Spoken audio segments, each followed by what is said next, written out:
ஒன்றுமில்லாமையில் இருந்தம்மை உயர்த்தின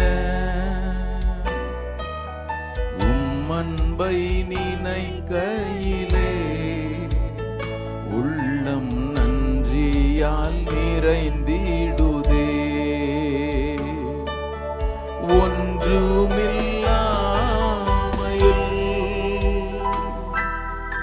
இருந்தம்மை உயர்த்திய உம்மன்பை நினைக்கையிலே உள்ளம் நன்றியால் நிறைந்திடுதே. நீர் எங்களை நேசிக்க நாங்கள் எம்மாத்திரம், நீர் எங்களை நினைவு கூற நாங்கள் பாத்திரரல்லவே. நீர் எங்களை நேசிக்க நாங்கள் எம்மாத்திரம், நீர் எங்களை நினைவு கூற நாங்கள் பாத்திரரல்லவே.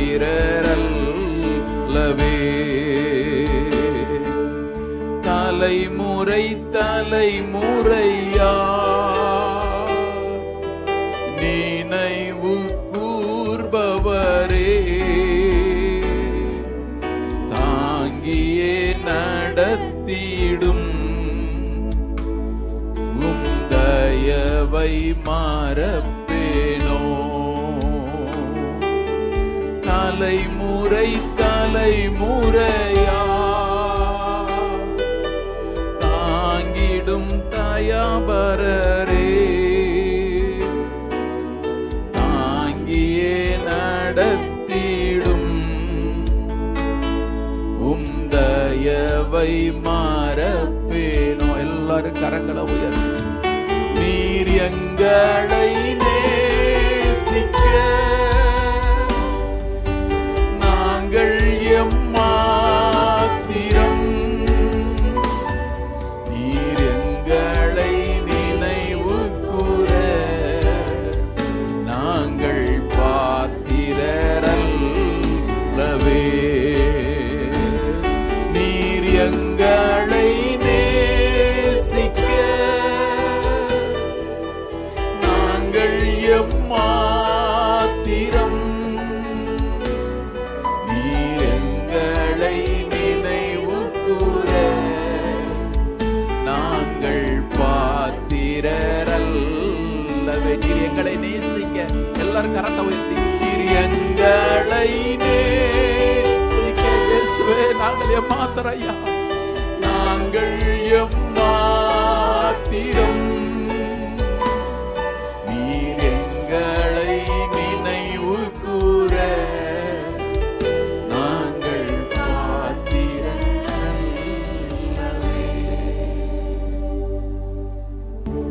வாசிக்கலாம். அப்போஸ்தலர் நடவடிக்கைகள் 12வது அதிகாரம் 24வது வசனம். Acts chapter 12 verse 24. வாசிக்கலாம். தேவ வசனம் வளர்ந்து பெருகிற்று. ஜெபிப்போம். அன்பின் ஆண்டவரே, நாங்கள் உம்மை துதிக்கிறோம், ஸ்தோத்தரிக்கிறோம்.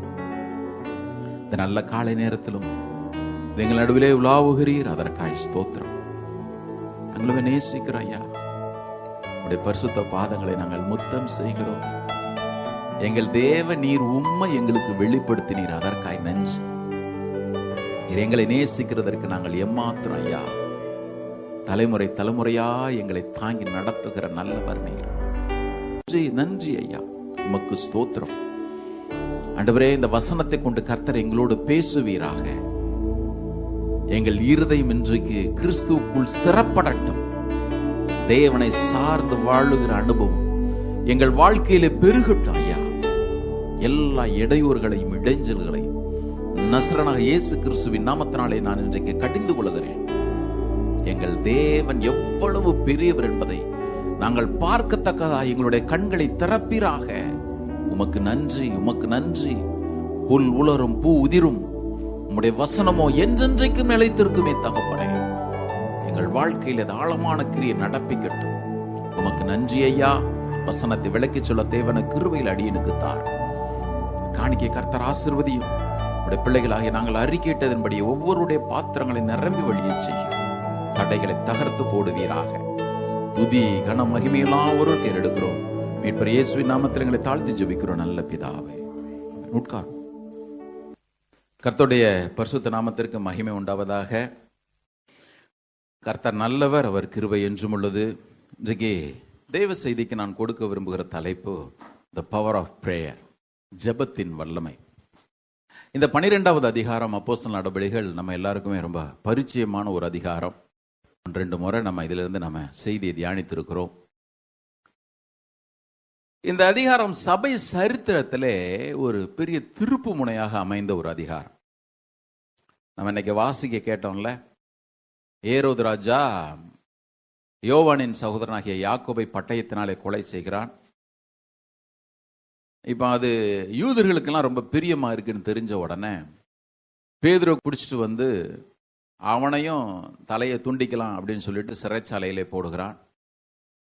இப்போ சீஃப் பாஸ்டரே உள்ள கிடக்கிறதுனால வேற வழி இல்லை. விசுவாசிகள் எல்லாரும் தேவனை நோக்கி ஜெபித்தார்கள். தேவன் தம்முடைய தூதனை அனுப்பி சிறைச்சாலையின் கதவை திறந்து பேதுருவை வெளியே கொண்டு வந்து மற்றவர்களுக்கு முன்பாக சாட்சியாய் நிறுத்தினது தான் இந்த அதிகாரம். இப்போ இந்த அப்போஸ்தலர் நடவடிக்கைகள் முழுவதும் நீங்க வாசிச்சீங்கன்னா, ஆண்டவர் இயேசு உயிரோடு எழுந்த பிறகு சீஷர்கள் மாத்திரமல்ல, ரட்சிக்கப்பட்ட ஒரு கூட்டம் இயேசுனுடைய உயிர்த்தெழுதலை, இயேசுவே ரட்சிப்பு என்று சொல்லி எல்லா இடங்களிலும் முழக்கமிட ஆரம்பிக்கிறாங்க. வேதம் சொல்லுகிறது, ஊரிலே எக்காலம் ஊதினால் எவன் கலங்காது இருப்பான். எக்காலம் ஊதினா யாருங்க பயப்படாம இருக்க முடியும்?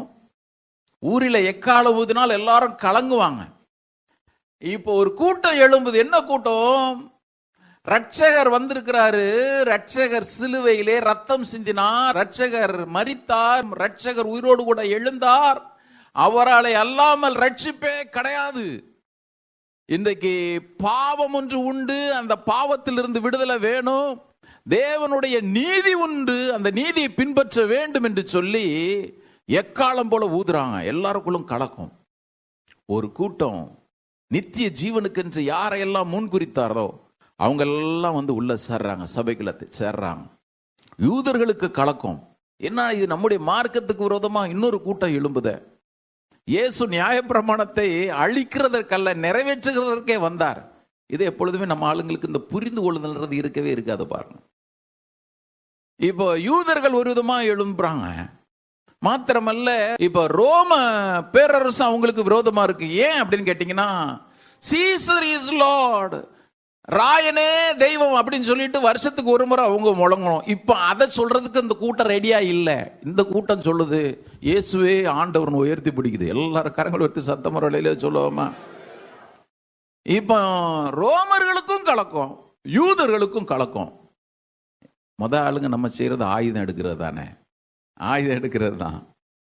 இன்னைக்கு சில வசங்களை கொஞ்சம் நிதானமா தியானிப்போம், ரொம்ப அற்புதமா இருக்கும். நேற்று உட்கார்ந்து அதை யோசிச்சுட்டு இருக்கும் பொழுது, நாம் ஆராதிக்கிற நம்முடைய தேவன் எவ்வளவு பெரியவர் என்கிறத பார்க்கிறதுக்கு மாத்திரம் இன்னைக்கு நம்முடைய மனக்கண்கள் திறக்கப்பட்டுனா எவ்வளவு நல்லா இருக்கும். யோசிச்சு பாருங்க. இப்போ அந்த இடத்துல ஏரோது அவன் ராஜாவா இருக்கிறான். அந்த ரீஜனுக்கு நான் ஏற்கனவே உங்களுக்கு சொன்னேன், ஏரோது ராஜா என்று சொல்லும் பொழுது யூதர்களை ஒடுக்கும்படி ரோம பேரரசால, சீசரால, ராயனால ஏற்படுத்தப்பட்டவங்க தான் இந்த ப்ராவின்ஸ்ல. இதுல இந்த ஏரோதனுடைய சாம்ராஜ்யம் அதுல ரொம்ப பெருசு. அன்றைக்கு ரோமர்கள் முழு அதிகாரத்தை கொடுத்து, நீ யாரனா ஒடுக்கிக்க, எனக்கு கட்ட வேண்டிய கப்பத்தை கட்டிக்கோ அப்படின்னு சொல்லிட்டு ஏற்படுத்தப்பட்டவர்கள் இந்த ஏரோது ரொம்ப பிரதானமானவன். இதெல்லாம் புரிஞ்சுக்கிறதுக்காக நான் சொல்றேன். ஏன்னா பைபிளை வாசிக்கும் பொழுது அதை புரிஞ்சு படிச்சுங்கன்னா ரொம்ப நமக்கு ஆழம் புரியும். இப்ப 1வது வசனம் சொல்லுது, 12வது அதிகாரம் 1வது வசனம், அக்காலத்தில் ஏரோது ராஜா சபையிலே சிலரை துன்பப்படுத்த தொடங்கி ஆங்கில வேதாகமம் சொல்லுது, now about the time Herod the king stretched forth his hands to vex certain of the church. சபையில இருக்கிற சிலரை துன்பப்படுத்தும்படி தன்னுடைய கரத்தை நீட்டினான் அப்படின்னு போட்டிருக்கு. ஏன்? அதிகாரம் இருக்கு. இன்னைக்கு நம்ம ஆளுங்களுக்கெல்லாம் நினைப்பது தானே, எங்கள்கிட்ட இருக்குதுங்க கவர்மெண்ட். அன்னைக்கு ஏரோதை தான் நினைச்சான், என்கிட்ட அதிகாரம் இருக்கு. ரொம்ப கொடுமையான ஏரோது. பின்னால் அந்த ஏரோது எப்படிப்பட்டன்றதை லைட் அப்படி பார்த்துறோம் யாருன்றதை கவனிங்க. என் கையில் அதிகாரம் இருக்கு, இப்போ சபையை நான் என்ன நினைச்சாலும் செய்வேன் அப்படின்னு சொல்லிட்டு தன்னுடைய கரத்தை நீட்டினானா. இவன் யாருக்கு விரோதமா திரும்ப கரத்தை நீட்டினா? நான் சபை சபை என்று சொல்லும் பொழுது ஒரு சர்ச் பில்டிங்கை நினைச்சிடாதீங்க. நீங்களும் நானும் தான், நீங்களும் நானும் தான் சபையிலே அங்கத்தினராக இருக்கிறோம். நம்முடைய தலையாய் கிறிஸ்து இருக்கிறார். இந்த மகிமையான ஒரு ஐக்கியத்திற்காக எல்லாரும் கரங்களை எடுத்து சத்த முறையிலே சொல்லுவோமா? நான் சபை என்று சொல்லும் பொழுது அந்த இடத்துல உங்களை வச்சுக்கங்க. தேவன் சபைக்காக என்னவெல்லாம் செய்கிறார் என்பதை சொல்லும் பொழுது இந்த தேவன் சபையிலே அவயவமாய் இருக்கிற எனக்கு என்னத்தை எல்லாம் செய்கிறார் அந்த விசுவாசம் நமக்குள்ள வரணும். ஏன்னா அன்னைக்கு சவுல் சபையை துன்பப்படுத்தின பொழுது ஆண்டவர் சொன்னார், நீ என்ன ஏன் துன்பப்படுத்துறன்னு கேட்டார். சபையை சொல்லவே இல்லை. எங்க அடி விழுந்தது என்னவோ சபை மேல. அவர் சொல்றார், நீ என்ன துன்பப்படுத்துற. மறந்துடாதீங்க, அவர் நல்ல ரட்சகர் நமக்கு இருக்கிறார். ஆமென். வேதம் சொல்கிறது, இந்த அப்போஸ்தலர் 12:1 ஆங்கில வேதாகமத்தில் வாசிக்கும் பொழுது he stretched forth his hands, தான் கரத்தை நீட்டினா. எந்த கரத்துக்கு விரோதமா நீட்டினா அப்படின்னு பாத்தீங்கன்னா 11வது அதிகாரம் 21வது வசனத்துல வாசிங்க. நம்ம ஆளுங்களுக்கு சில நேரத்தில் இந்த அதிகாரம் இருக்கிறதுனால என் கை பெருசுன்னு நினைச்சிட்டு இருப்பாங்க. ஆனா நமக்கு பின்னால் ஒரு கை இருக்குது பாருங்க. 11:21 வாசிங்க பார்ப்போம். கர்த்தருடைய கரம், சபையினரோடு கூட கர்த்தருடைய கரம் இருந்துச்சு. and the hand of the Lord was with them. கர்த்தருடைய கரம் அவர்களோடு கூட இருந்துச்சு. அந்த கரத்துக்கு விரோதமா இந்த கை நீளுது. எப்பொழுதெல்லாம் நமக்கு விரோதமா கை நீளுதோ நினைச்சுக்கங்க, இந்த கை எனக்கு விரோதமா நீளல, எனக்கு பின்னால நீட்டப்பட்டிருக்கிற இன்னொரு கைக்கு விரோதமா வருது. சந்தோஷமா இல்லையா? அப்படிதான் போட்டிருக்கு. கர்த்தருடைய கரம் சபையினரோடு கூட இருந்துச்சு. இப்ப அதுக்கு விரோதமா இன்னொரு கரம் நீட்டப்படுது. எப்பொழுதுமே பாருங்க, இந்த உலகம் சபைக்கு எதிர்த்து தான் நிற்கும். ஒரு பரிசுத்தவான் தன்னுடைய புத்தகத்தில் ரொம்ப அற்புதமா எழுதுவார், எப்பொழுதுமே சபை உலகத்துக்கு அரசாங்கத்துக்கு எதிராக இருக்கிறது ரொம்ப நல்லது, அல்லது அரசாங்கம் சபைக்கு எதிராக இருக்கிறது ரொம்ப நல்லது. எத்தனை பேர் அதை விரும்புறீங்க சொல்லுங்க பார்ப்போம். நம்மெல்லாம் இல்லை பிரதர், எங்க பிரைம் மினிஸ்டர் நீங்க ரட்சித்தா ரொம்ப நல்லா இருக்கும், எங்க சீஃப் மினிஸ்டர் நீங்க ரட்சித்தா ரொம்ப நல்லா இருக்கும், அப்படிலாம் ஜெபம் பண்ணுவோம்ல, ஆண்டவர் ரட்சிக்க மாட்டார். ஏன் சொல்லுங்க பார்ப்போம். சபை எதிர்ப்புல இருக்கிற வரைக்கும் நல்ல பரிசுத்தமா வைராக்கியமா இருந்துச்சு. என்னைக்கு கான்ஸ்டன்டைன் நோபல்ன்ற ரோம மன்னன் அவன் கிறிஸ்தவத்தை தழுவுனானோ அன்னைக்கு போச்சு எல்லாமே. உண்மைதானே? யோசிச்சு பாருங்களேன். நான் சொல்லுவேன் அடிக்கடி, இப்போ நம்ம பிரைம் மினிஸ்டரே வந்து பேர சொல்லக்கூடாது, நம்ம பிரைம் மினிஸ்டர் திடீர்னு மூலிகை ஞானஸ்தானம் எடுத்துட்டாருன்னு வச்சுக்கோங்களேன், ஒரே நல்ல சபையில் ஒரு 10 கோடி பேர் சேர்ந்துட்டாங்கன்னு வச்சுக்கோங்க, ஒன்று ரட்சிப்பு இல்லாமலே சபைக்குள்ளே வந்துடும். எல்லாம் நல்ல கதர் சட்டையை போட்டு உள்ள ஐயா ஃபோட்டோவை வச்சுக்கிட்டு பிரைஸ் லார்ட் பிரதர், ஆனால் உள்ள எல்லா லஞ்ச லாவணியமும் உள்ளே இருந்துக்கிட்டே இருக்கும். ஏன்? ஐயாவை ப்ளீஸ் பண்ணுறதுக்கு சர்ச்சுக்கு வந்துட்டோம். நான் ஐயானா பாஸ்டர் சொல்லலை. ஆமாம், பிரதம மந்திரி ஐயாவை ப்ளீஸ் பண்ணுறதற்கு. ஆமாம், அதுக்கப்புறம் என்னாவும் எங்கள் சபைக்கு வருகிற எங்கள் ரட்சகரேன்னா அவருக்கே பேனர் அடிச்சிருவாங்க பாருங்க நம்ம ஆளுங்க.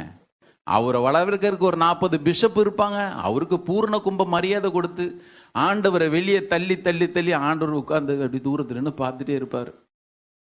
நீங்க ஆடுற ஆட்டம் தாங்க முடியலையே, மறுபடியும் ஒரு சாட்டையை கர்த்தர் எடுப்பார். ஏன்னா இந்த மாலை போடுறதுலாம் நம்ம ஆளுங்களுக்கு ரொம்ப சாதாரணம் பாருங்க. அன்னைக்கு உலகத்துல அப்படிதான் இருந்துச்சு.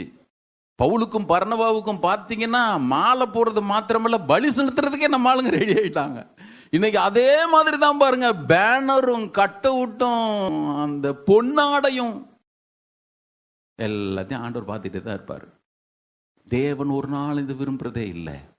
தேவ ஜனங்கள் என்று சொல்லுகிறவர்கள் அவருக்குள் வைராக்கியமாக தேவன் எவ்வளவு பெரியவர் என்பதை அந்த உலகத்திற்கு காண்பிக்கும்படியாகத்தான் தேவன் விரும்புகிறாரே தவிர சும்மா அப்படி ஏதோ செத்த மீன் மாதிரி அடிக்கிற வெள்ளத்தின் போக்கில் போறத தேவன் ஒரு நாள் விரும்புகிறதே இல்லை. நமக்காக வைராக்கியம் பாராட்டுகிற ஒரு நல்ல தேவனுக்காக ஒரு அலையிலே சொல்லுவோமா, 1 யோவான் 5:19 நம்ம வாசிக்கிறோம், நாம் தேவனால் உண்டாயிருக்கிறோம் என்றும் உலகம் முழுவதும் பொல்லாங்கனுக்குள் கிடக்கிறது என்றும் அறிந்திருக்கிறோம். உலகம் பொல்லாங்கனுக்குள்ள கிடக்குது. ஏன் உலகம் சபையை எதிர்க்குது அப்படின்னு கேட்டீங்கன்னா, அது பொல்லாங்கனுக்குள்ள கிடக்குது. ஏன் உலகம் சத்தியத்தை வெறுக்குது அப்படின்னு கேட்டீங்கன்னா, ஆண்டவர் இயேசு சொல்லிட்டார், பொல்லாங்கு செய்கிறவன் எவனும் ஒளியை பகைக்கிறான், அவன் தன்னுடைய கிரியைகள் கண்டிக்க கூடாதபடிக்கு ஒளி இடத்திற்கு வராதே போகிறான். ஏன் இன்னைக்கு உலகம் நம்மளை வெறுக்குது? ஏன் இயேசு சத்தியத்தை உலகம் வெறுக்குது அப்படின்னு கேட்டீங்கன்னா, அவன் இருளுக்குள்ள கிடக்கிறான். ஒளி ஆண்டவர் இயேசு அவன் கண்டிப்பா பகைக்கத்தான் செய்வான். ஏன்? அவனுடைய கிரியைகள் பொல்லாததுன்னு சொல்லிட்டு இந்த ஒளி அப்பப்ப சுட்டி காட்டிக்கிட்டே இருக்குது. அதனால ஒரு நாளும் இந்த உலகத்தின் அதிகாரம் சபைக்கு அனுகூலமா இருக்கும்னு நீங்க நினைக்காதீங்க. அது எப்பொழுதும் தேவ பிள்ளைகளையும் எதிர்த்து தான் நிற்கும், சபையும் எதிர்த்தான் நிற்கும். ஆனாலும் நம்முடைய மீட்பர் வல்லவர், அவர் எப்பொழுதுமே வெற்றி சிறக்கிறவர். ஆமென். முதலாவது குறிப்பு எழுதிக்கங்க, நமக்கு ஜெபங்களுக்கெல்லாம் பதில் கொடுக்கிற ஒரு நல்ல ஆண்டவர் இருக்கிறார். கவனிங்க, இந்த 12வது அதிகாரத்துல தான் சபைக்கு பிரச்சனையான்னு கேட்டீங்கன்னா இல்லவே இல்லை. நீங்க 5வது அதிகாரத்துல நீங்க எல்லாம் வீட்டுல போய் வாசிங்க, நமக்கு நேரம் இல்லை. அப்போஸ்தலர் 5வது அதிகாரத்தை நீங்க வாசிச்சீங்கன்னா, அங்கேயும் சிறைச்சாலையின் கதவை திறக்கிற ஒரு அனுபவம் இருக்குது. இதுதான் நினைச்சிடக்கூடாது. அங்கேயும் கொண்டு போய் சீஷர்களை அப்போஸ்தலர்ல கொண்டு போய் சிறைச்சாலைக்குள்ள போடுறாங்க. தேவதூதன் அவர்களை வெளியே கொண்டு வந்து விடுறான். மறுபடியும் இவங்க ஆலயத்தில் நின்று அவர்கள் சுவிசேஷத்தை பிரசங்கிக்கிறாங்க. இப்போ அவர்களை குறித்த கலக்கம் அவர்களுக்கு வந்துடுச்சு. மறுபடியும் கூட்டிட்டு வந்து இந்த மாதிரிலாம் செய்யக்கூடாதுன்னு சொல்லி நல்ல 4 அடி போட்டு அவர்களை மிரட்டி இந்த இயேசுவை பிரசங்கிக்க கூடாதுன்னு சொல்லிட்டு அனுப்பிச்சிடுறாங்க. வேதம் சொல்லுகிறது, அவருடைய நாமத்து நிமித்தம் அவர்கள் அவமானம் அடைகிறதற்கு, துன்பப்படுகிறதற்கு பாத்திரவான்களா இருந்தபடினால அதுல மகிழ்ச்சி அடைந்தாங்க. எல்லாரும் கரங்கள் சொல்லுவோமா? அன்னைக்கு இருந்த எண்ணத்தெல்லாம் பாருங்க. அவர்கள் என்றைக்கு ரட்சகரை ஏற்றுக்கொண்டார்களோ அப்பொழுதே பரிசுத்த வாழ்க்கைக்கு தன்னை ஒப்பு கொடுத்தாங்க. தேவனை சார்ந்து வாழ்ற வாழ்க்கைக்கு தன்னை ஒப்பு கொடுத்தாங்க. மாத்திரமல்ல, 8வது அதிகாரத்தில் பாருங்க, 5வது அதிகாரத்தில் அப்படி ஒரு துன்பம். 8வது அதிகாரத்தில் பார்த்தீங்கன்னா, அங்க சவுல் என்கிற மனுஷன் எழும்புறான், சபையினரை அவ்வளவு துன்பப்படுத்துறான். அவர்கள் எல்லா இடத்திலும் சிதறி போயிட்டாங்கன்னு போட்டிருக்கு. 8:4 வாசிக்கிறோம், சிதறி போனவன் தன்னுடைய நிலபுலன்கள் எல்லாம் இழந்தான். தனக்கு இருந்த எல்லாவற்றையும் இழந்தாலும் கூட எங்கேயோ ஊருக்கு வெளியில போய் ஒப்பாரி வச்சான்னு போடல. சிதறி போனவர்கள் எங்கும் திரிந்து சுவிசேஷத்தை பிரசங்கித்தார்கள். ஒரு இடையிலே சொல்லுவோமா? இதுதாங்க ரட்சிப்பின் சந்தோஷம். 8வது அதிகாரத்துல உபத்திரவம். 11வது அதிகாரத்துல இப்போ நம்ம 12வது அதிகாரத்துல வாசிக்கும். 11வது அதிகாரத்துல வாசிங்கன்னா அதோடு மாத்திரமல்ல, 11வது அதிகாரத்துல எல்லா இடத்திலும் பஞ்சம் வந்துடுச்சு. எருசலேம் எல்லாம் பயங்கர பஞ்சம். இப்ப ராஜாவும் எதிர்த்து நிக்கிறான். ஊர்ல பஞ்சம், இவர்கள் சாப்பிட்றதுக்கு பணம் இல்லை, வருமானம் இல்லை. அதன் பிறகுதான் போய் எல்லா இடத்துலையும் கலெக்ஷன் பண்ணி கொண்டு வந்து எருசலேமில் இருக்கிற சபையினருக்கு கொடுக்குறாங்க. எல்லா உபத்திரவமும் சபையில இருந்து கொண்டே இருந்தது, இன்றைக்கும் இருக்கிறது, இனிமேலும் இருக்கும். சபை என்பது என்ன? உலகத்திற்கு எதிர்த்து நிற்கிறபடினாலே எல்லா விதமான உபத்திரமும் இருக்கும். சில பேர் நீங்க நினைப்பீங்க, ஆபீஸ்ல பாருங்க பிரதர், நான் கிறிஸ்தவனா இருக்கிறதுனால என்ன பகைக்கிறான். ஆண்டவர் சொன்னாரு, அது என்ன பகைச்சிருக்கு, அதனால கண்டிப்பா ஒன்ன பகைச்சு தான் தீரும். நீ தான் பாருங்க, எல்லாரும் எங்களை அப்ரிஷியேட் பண்ணணும், உலகமே எங்களை பாராட்டுது. பவுல் சொல்லிட்டாரு, நான் மனுஷனை பிரியப்படுத்துகிறவனா இருந்தால் தேவனுடைய ஊழியக்காரன் அல்லவே, நான் தேவனுடைய ஊழியக்காரன் அல்லவே. ஜான் வெஸ்லி என்கிற தேவ மனுஷனை குறித்து நான் ஏற்கனவே உங்களுக்கு சொல்லணும்னு நினைக்கிறேன். ஜான் வெஸ்லி பல ஆயிரக்கணக்கான மைல்கள் குதிரையிலே போய் சுவிசேஷத்தை பிரசங்கித்தவர். ஒரு நாள் காலையில் போனாரு. அவர் எங்க போனாலும் சுவிசேஷத்தை பிரசங்கிக்கும் பொழுது பயங்கர எதிர்ப்பு. அன்னைக்கு காலையிலிருந்து சாயங்காலம் வரைக்கும் அப்படியே சுவிசேஷத்தை சொல்லிக்கிட்டே போனாரு. ஒரு எதிர்ப்பு கூட இல்லை. இவருக்கு மன கலக்கம் வந்துச்சு. ஆண்டவரே, நான் செய்யற ஊழியம் சரியா இல்லையா தெரியலையா, இன்னைக்கு சரியா ஜெபம் பண்ணனா இல்லையான்னு தெரியலையே. ஒரு மரத்தை அடியில போனாரு, குதிரையை கட்டி போட்டுட்டு முழங்கால் போட்டாரு. ஆண்டவரே, என்ன தயவாய் மன்னியும் ஐயா, இன்னைக்கு காலையிலிருந்து ஒருத்தம் கூட என்னை எதிர்க்கவே இல்லையே, நான் என்ன சரியான ட்ராக்ல தான் போறேன்னா. அங்க பக்கத்துல ஒரு விவசாயி பார்த்தான். இந்த ஜான் வெஸ்லியை பார்க்கும் பொழுதெல்லாம் அவனுக்கு எரிஞ்சுக்கிட்டே இருக்கும். எடுத்தான், ஒரு செங்கல் எடுத்து நேரா வீசினான் ஜான் வெஸ்லிக்கு நேரா. இவர் திரும்பினார், பக்கத்துல சரன்னு செங்கல் போகுது. கர்த்தாவே ஸ்தோத்திரம் ஐயா, ஸ்தோத்திரம் ஐயா, ஊழியம் சரியான ட்ராக்ல தான் போகுது. நீங்களும் நானும் சத்தியத்திற்கு சாட்சியா வாழ்ந்தா கண்டிப்பா உலகம் நம்மளை பகைக்கும். உலகம் பகைக்கும். அந்த ஏன் உலகம் அவர்களை பகைத்தது? ஏன் ஏறது அவர்களை எதிர்த்தான்? ஏன் யூதர்களுடைய எண்ணங்கள்? இப்ப கூட நம்ம வாசிச்சோமே இந்த 12வது அதிகாரம் 11வது வசனத்துல, ஏரோதின் கை மாத்திரம் அல்ல, யூதர்களுடைய எண்ணங்களும் பின்னால இருந்துகிட்டே இருந்துச்சு. தேவன் எப்படிலாம் தப்பு வைக்கிறார் பாருங்க.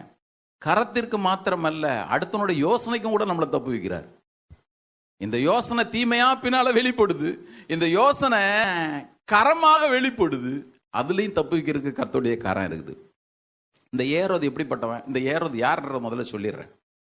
ஏன்னா மத்தேயு 2வது அதிகாரத்துல ஹேரோத் த கிரேட், அதுதான் பெரிய ஏரோது. அவன் தான் ஆண்டவர் இயேசு பிறந்த பொழுது தன்னுடைய பதவிக்கு ஆபத்து வந்துருமோன்னு சொல்லிட்டு எல்லா குழந்தைகளையும் ஆண் பிள்ளைகளையும் கொன்று குவிக்க சொன்னவன். இப்போ அவனுடைய மருமகன் ஏரோது அந்திப்பா. ஏன்னா எங்கேயும் ஏரோதுன்னு வாசிக்கிறோம், ஏரோது செத்தான்னு வாசிக்கிறோம். சில பேர் என்கிட்ட கேட்கறது உண்டு. நான் டெலிவிஷன் சேனலில் வேலை செஞ்சுட்டு இருக்கும் பொழுது ஒரு நாள் மும்பையிலிருந்து வந்த ஹிந்தி டிரான்ஸ்லேஷனுக்காக வந்த ஒரு பொண்ணு வந்து கேட்டா, பஸ்ஸின் பிரதர் எனக்கு ஒரு டவுட். என்னமா உனக்கு டவுட்? யோவானை தான் தலையை வெட்டிட்டான்னு போட்டிருக்குது, அந்த யோவான் எப்படி யோவான் சுவிசேஷத்தை எழுதுனான்னு கேட்டுச்சு பாரு. தாயே, உனக்கு வந்து சந்தேகம் ரொம்ப நல்ல சந்தேகம். இனி எங்கம்மா போறேன்? நான் CNI போறேன், சர்ச் ஆஃப் நார்த் இந்தியா. சரியா, நான் CNI போறேன். ரொம்ப நல்ல போ. ஏன்னா இந்த மாதிரி டவுட் யாருக்கும் வரக்கூடாதுன்றதுல தான் இதெல்லாம் சொல்லிடுறேன். நல்ல கவனிங்க, இந்த ஏரோது அவன் செத்துட்டான். இப்ப அவனுடைய மருமகன் வர்றான். இது அவனோட மருமகன் தான் யோவான் ஸ்நானனுடைய தலையை வெட்டினவன். யோவான் ஸ்நானன் சிரச்சேதம் செய்தவன் இந்த ஏரோது அந்திப்பா என்கிறவன். இவன் தான் இயேசுவை பிளாத்தின் இடத்துல அனுப்பினான். இப்ப அந்த ஏரோதும் செத்துட்டான். இப்ப அந்த ஹேரோத் த கிரேட்டனுடைய பேரன் தான் இப்ப நம்ம வாசிக்கிறோம். இவன் முதலாம் அகிரிப்பா. ஏரோது முதலாம் அகிரிப்பா. இந்த இப்ப நம்ம வாசிக்கிறோமா, இந்த இவங்க ஒருத்தனுக்கு ஒருத்தன் சலச்சவனே கிடையாது. தன்னுடைய பதவியை காக்க வேண்டும் என்று சொல்லி சகோதரர்களையும் தன்னுடைய உறவினர்களையும் கொன்று குவித்த ஒரு பதவி வெறியர்கள் இவங்க. இப்ப யோசிச்சு பாருங்க, ஒவ்வொரு சூழ்நிலையிலையும் ஆண்டவர் எப்பொழுதெல்லாம் சபைக்கு விரோதமா அல்லது தேவ பிள்ளைகளுக்கு விரோதமா எதிர்ப்பு வருதோ அப்பொழுதெல்லாம் தம்முடைய கரத்தை நீட்டிக்கிட்டே இருக்கிறார். இப்போ சவுல் பவுல் ஆயிட்டாரு, எதிர்ப்பு ஒரு பக்கம் இருக்குது. இப்போ எந்த சவுல் சபையை துன்புறுத்தினானோ அந்த சவுல் பவுலா மாறிட்டு இந்த சவுலே நின்று இயேசுவே கிறிஸ்துன்னு பிரசங்கிக்கிறான். இதனடா கூத்து? யூதர்கள்லாம் நினைச்சிருப்பாங்க நம்ம சார்பில் அடிச்சு நொறுக்கிறதுக்கு ஒரு ஆள் இருக்கிறான்னு பார்த்தா கடைசியில் அவனே வந்து நின்று இயேசுவே ஆண்டவர்னு பிரகடனப்படுத்த ஆரம்பிச்சிட்டான். இப்போ பயங்கரமான பிரஷர்கள் யூதர் மேல வருது. இவங்க நேராக போய் ஏரோதுட்ட சொல்லியிருப்பாங்க, இந்த பாரு, நான் உனக்கு அனுகூலமா இருக்கணும்னா, எங்க ஆளுங்க உனக்கு அனுகூலமா இருக்கணும்னா முதல்ல இந்த கூட்டத்தை காலி பண்ணணும். இப்போ ஏரோது பார்த்துட்டே இருந்தான். முக்கியமான பார்ட்டிங்க யாரு, பெரிய தலைங்க யாருன்னு பார்க்கும் பொழுது வேதம் சொல்லுகிறது, கலாத்தியர் 2:9 அப்போஸ்தலனாகிய பவுல் சொல்றாரு, சபைக்கு தூண்களாக எண்ணப்பட்ட, வாசிங்களா அந்த வசனத்தை, ஏன் யாக்கோபை பிடிச்சு கொண்டான்றதை பார்த்துருவோம். கலாத்தியர் 2:9, எனக்கு அளிக்கப்பட்ட கிருபையை அறிந்த போது தூண்களாக எண்ணப்பட்ட, சபைக்கு தூண்களாக எண்ணப்பட்ட யாக்கோபும் கேபாவும் யோவானுன்னு போட்டிருக்கு. இவன் யாரை பிடிக்கிறது? 3 தான் முக்கியம். இந்த 3 தான் இயேசுநாதருக்கு ரொம்ப நெருங்கின இன்னர் சர்க்கிள் இருந்துச்சு. ஃபர்ஸ்ட் ஆளை பிடிச்சாச்சு, யாக்கோபை பிடிச்சி உள்ள கொண்டு போயிட்டு கதை முடிஞ்சிச்சு. இப்போ ஒரு கேள்வி, நேற்று நான் உட்காந்து ரொம்ப நேரம் யோசிச்சுக்கிட்டே இருந்தேன். எனக்கு அடிக்கடி இந்த கேள்வி வர்றது உண்டு. கவனிங்க, கர்த்தருடைய பிள்ளைங்க கவனிக்கணும். எங்க கண்டிப்பா எப்படி பேதுரு சிறைச்சாலையில் இருந்த பொழுது சபையார் அவனுக்காக தேவனை நோக்கி ஊக்கமா ஜெபித்தார்களோ அதே மாதிரி யாக்கோபுக்காக ஜெபிச்சிருப்பாங்களா, ஜெபிச்சிருக்க மாட்டாங்களா? ஜெபிச்சிருப்பான்னு சொன்னாங்களாம், கை வைத்து ஓட்டு போடுங்க பார்ப்போம். நான் இது என்னவோ புல்பீட்ல இருந்து நான் கேள்வி கேட்டாலே எல்லாருக்கும் சந்தேகம் வந்துடுது. சரி, யாக்கோபுக்காக எல்லாரும் ஊக்கமா ஜெபம் பண்ணாங்கன்னா கரங்களை வருத்தி காண்பிங்க பார்ப்போம். நான் ஜெபிச்சிருப்பாங்கன்னு ஓட்டு போடுறேன்பா. இப்போ கரங்களை வருத்தி காட்டுங்க பார்ப்போம். ஏங்க, நான் கேட்குற கேள்வி புரியல உங்களுக்கு? யாக்கோபை ஏறது கொண்டு ஜெயிலில் போட்டாச்சு. இப்போ அவனுக்காக ஜெபம் பண்ணியிருப்பாங்களா, ஜெபம் பண்ணியிருக்க மாட்டாங்களா? உங்களுக்கு ஏன் தெரியுமா டவுட் வருது? நம்ம எதுக்குமே ஜெபம் பண்றதே இல்லை.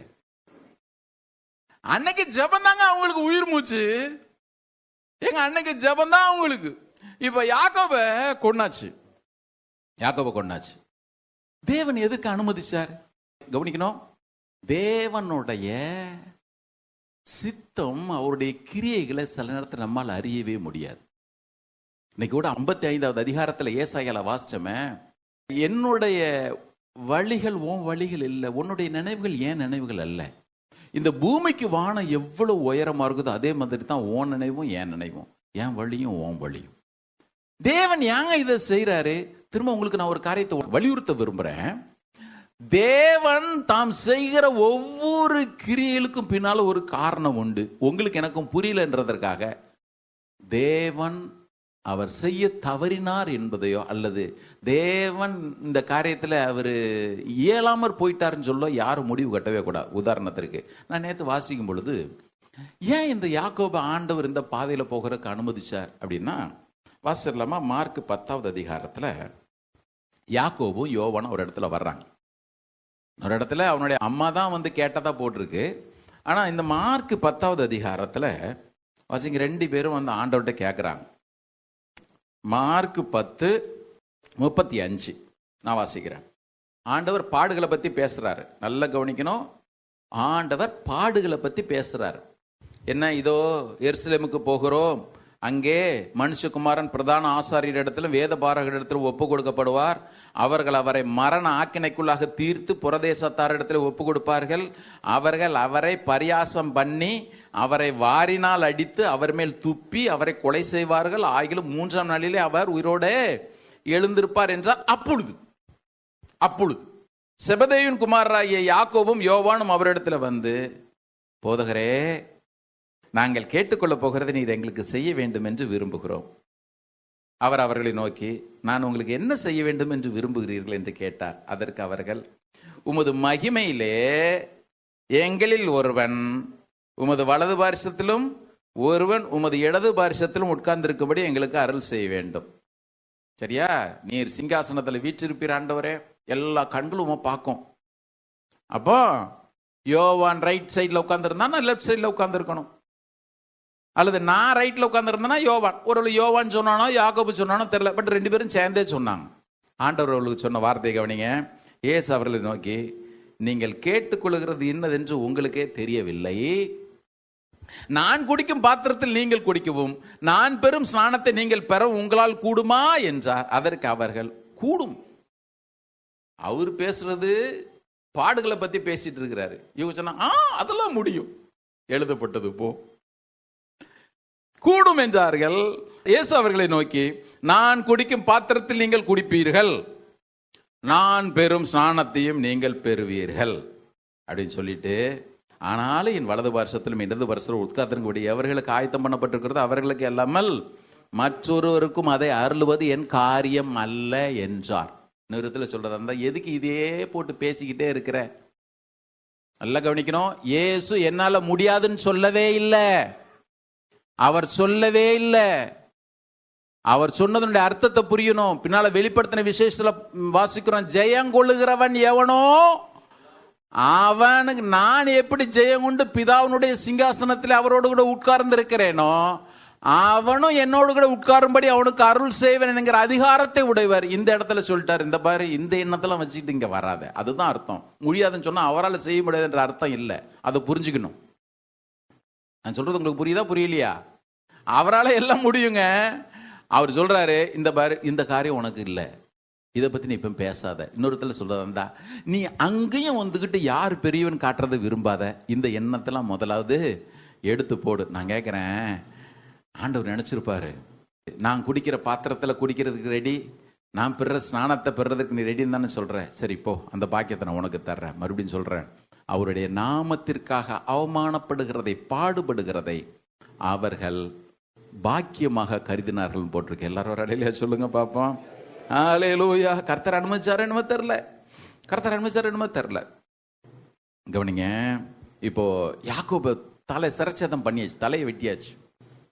இப்ப அடுத்தது தூண் யாரு அப்படின்னு பாத்தீங்கன்னா, அடுத்த தூண் பேதுரு தான். அடுத்த தூண் பேதுரு ஏறது பார்த்தான், அப்பா யூதர்கள்லாம் நம்மளை ரொம்ப அப்ரிஷியேட் பண்றாங்க, அடுத்த எலெக்ஷன்ல ஓட்டு நமக்கு தான். இப்போ அதை கொஞ்சம் ஓட் பேங்க் அதிகரிக்கிறதுக்கு நம்ம என்ன செய்யலாம் அப்படின்னு பார்த்தீங்கன்னா, அடுத்தது புடி பேதுருவ உள்ள தூக்கி போட்டாச்சு. கவனிங்க, எங்க யாக்கோபுக்கு நன்றாய் ஜெபித்த விசுவாசிகள் கவனிக்கணும். நான் ஜெபம் பண்ண பிரதர், அது நடக்கலன்றதுனால நான் விட்டுட்டேன் அப்படின்னு என்ற எண்ணத்தோடு யார் இங்கே இருந்தாலும் கர்த்தர் இன்றைக்கு உங்களோட கூட இடைப்படுவாராக. ஏங்க அதுக்கு ஏங்க தேவன் செய்யல? அவர் அவனுடைய வாழ்க்கையில ஒரு நோக்கத்தை வச்சிருந்தார். யாக்கோபினுடைய வாழ்க்கையில அவன் மரிக்க வேண்டும், அவர் குடித்த பானத்தை பானம் பண்ண வேண்டும், அவர் பெற்ற ஸ்நானத்தை அவனும் பெற வேண்டும் என்பதற்காக யாக்கோபுக்கு தேவன் அந்த பாதையை அனுமதிச்சார். அதற்காக நீங்களும் நானும் ஜெபிக்காமல் இருக்கிறத தேவன் ஒரு நாள் விரும்புறதே இல்லை. இவர்களுக்கு வேற வழியே இல்லை. நல்ல கவனிக்கணும். பணம் கொடுக்கலாமான்னு பார்த்தா பணம் இல்லை. ஏங்க அதிகாரம்னு பார்த்தா அதிகாரம் மொத்தமும் எதிர்த்து நிற்குது. அதிகாரம் எதிர்த்து நிற்கிறது. இவர்களுக்கு தேவன் ஒருவரை தவிர கிரியை நடப்பிக்க, விடுதலை ஆக்குவதற்கு வேற ஒரு சக்தியும் வல்லமே இல்லை. இவருடைய மொத்த எண்ணமும் தேவன் மேல திரும்பிச்சு. கரங்கள அழியில சொல்லுமா, நான் அடிக்கடி உங்களுக்கு சொல்லுவேன் பாருங்க, சில நேரங்களிலே தேவன் உங்களை என்னையும் கொண்டு போய் ஒரு பாதையில் நிறுத்துவார். அந்த பாதை எப்படிப்பட்ட பாதை தெரியுமா? எல்லாராலும் கைவிடப்பட்ட சூழ்நிலை, எல்லா வாசலும் அடைக்கப்பட்ட சூழ்நிலை, இனிமே என் வாழ்க்கையில மாறுதல் வரவே வராது என்று நினைக்கிற சூழ்நிலை. நீங்கள் நான் நினைப்பீங்க, ஆண்டவரே என்ன நிராதரவா விட்டுட்டீர. கர்த்தர் சொல்வார், இல்ல, உன்னுடைய வாசல்கள் எத்தனை அடைபட்டாலும், எத்தனை பேர் உனக்கு விரோதமாக எழும்பினாலும், உன்னுடைய கண்கள் என்ன மாத்திரம் நோக்கி பார்க்க வேண்டும் என்பதற்காகத்தான் உன நான் இந்த சூழ்நிலையில் அனுமதிச்சேன். கர்த்தருக்கு ஸ்தோத்திரம். நான் போகிற அந்த பாதைக்காக ஸ்தோத்திரம். அங்கே என் தேவனை சார்ந்து கொள்கிற அனுபவத்தை எனக்கு அவர் வளர செய்கிறார். அங்கே என் தேவனை நோக்கி பார்க்கிற அனுபவத்தை என்னுடைய கண்கள் காண செய்கிறார். அதற்காகத்தான் தேவன் உங்களை என்ன அந்த பாதையில அனுப்புனது.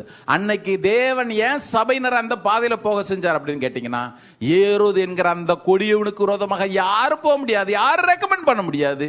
அவனுக்கு கொடுக்கறதுக்கு அவர் இடத்துல பணமும் இல்லை. நான் யோசிச்சு பார்க்கிறேன்.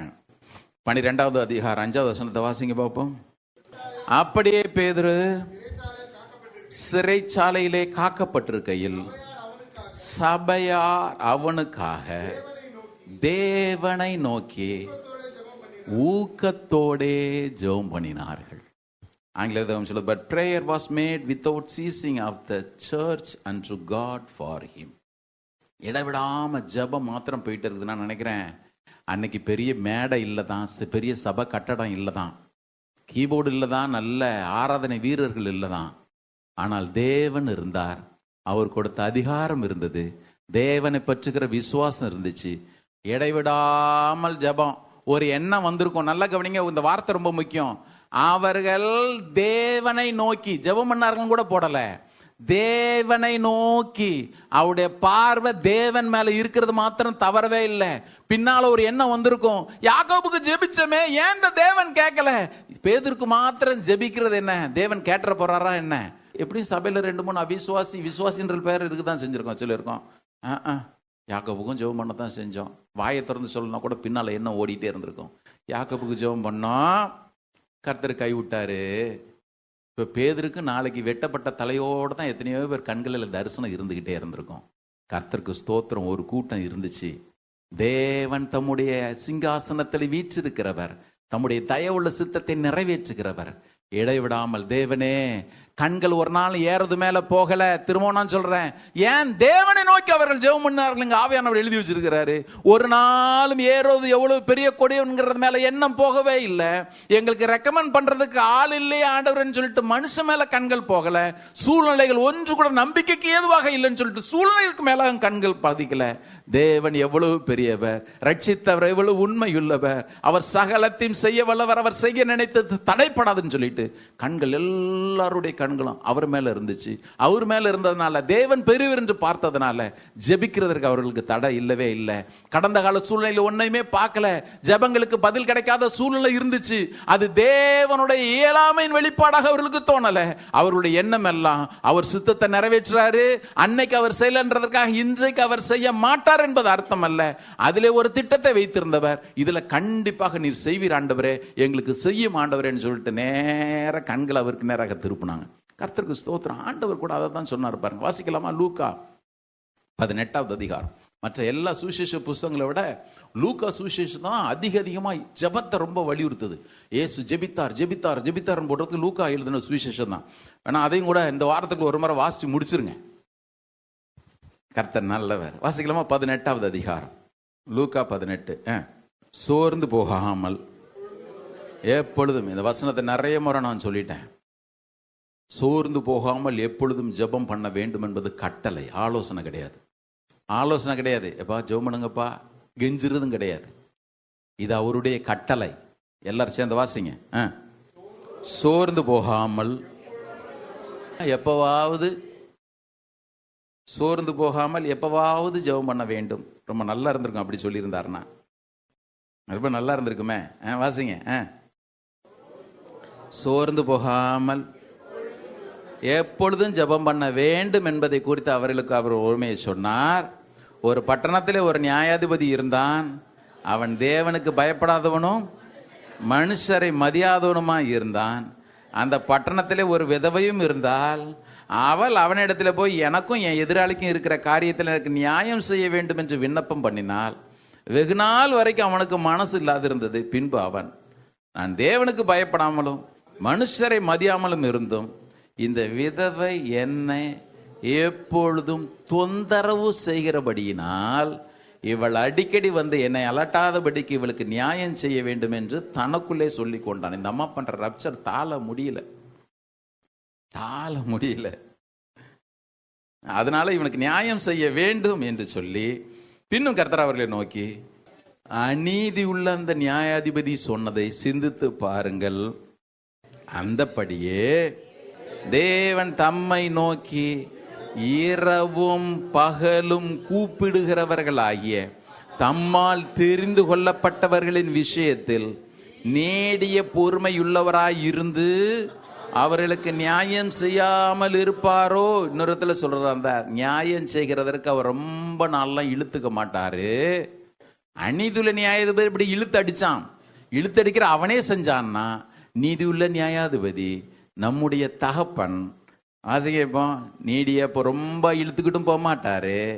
சீக்கிரத்திலே அவர்களுக்கு நியாயம் செய்வார் என்று உங்களுக்கு சொல்லுகிறேன் அப்படின்னு போட்டு, ஆயிலும் மனுஷகுமாரன் வரும்பொழுது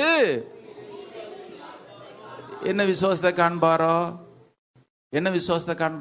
எங்க உங்களுக்கு என்ன விசுவாசம் இருக்கு தானே? இயேசு வரும்பொழுது ஒரு கூட்டத்துக்கு விசுவாசம் இருக்கும். இயேசு சொல்றாரு, மனுஷகுமாரன் வரும்பொழுது விசுவாசத்தை காண்பாரோ? பூமியில விசுவாசத்தை காண்பாரோ? என்ன தெரியுமா ஆண்டவருங்க சொல்றாரு? மனுஷகுமாரன் வரும்பொழுது ஒரு காரியத்துல குறைவு இருக்கும். என்ன குறைவு இருக்கும் அப்படின்னு கேட்டீங்கன்னா, இடைவிடாமல் அவரை பற்றி கொள்ற விசுவாசம், இடைவிடாமல் ஜெபிக்கிற அந்த காரியம் சபையில் இருக்கவே இருக்காது. எனக்கு பெரிய துக்கம் என்ன தெரியுமா, இன்னைக்கு சபைகளிலே எல்லா பிரசங்கங்களும் பார்த்தீங்கன்னா, நீ எதுக்கு ஜெபம் பண்ற, ரொம்பலாம் முட்டிக்கிட்டுலாம் ஜெபம் பண்ணாத, நீ கேட்டால் அவர் கொடுத்துருவார். 100% உண்மை, நம்ம கேட்டால் தர்றார். சமீபத்தில் ஒரு வீடியோ எனக்கு ஃபார்வர்ட் பண்ணியிருந்தாங்க, நான் பார்த்தேன். அதில் அவர் சொல்றாரு, போராடிலாம் ஜெபிக்காத, எதுக்கு போராடி ஜெபிக்கிற? நான் உடனே யோசிச்சு பார்த்தேன், அப்போ பவுலை விட இவர் ரொம்ப ரெவலேஷனை பெற்றவராக இருப்பார் போல் தெரியுது. ரோமர் 15வது அதிகாரத்தில் பவுல் சொல்லும் பொழுது சொல்றாரு, என்னுடைய ஜெபங்களிலே நான் போராடி ஜெபிக்கிறேன். எப்பாப்ராவை குறித்து சொல்லும் பொழுது கொலோசியருக்கு எழுதுற நிருபத்தில் அவர் சொல்றாரு, நான் ஜெபங்களிலே போராடுகிறது போல அவனும் உங்களுக்காக போராடுகிறான் அப்படின்றார். எத்தனை பேர் போராடி ஜெபிச்சு எத்தனை நாள் ஆச்சுன்னு எனக்கு தெரியல.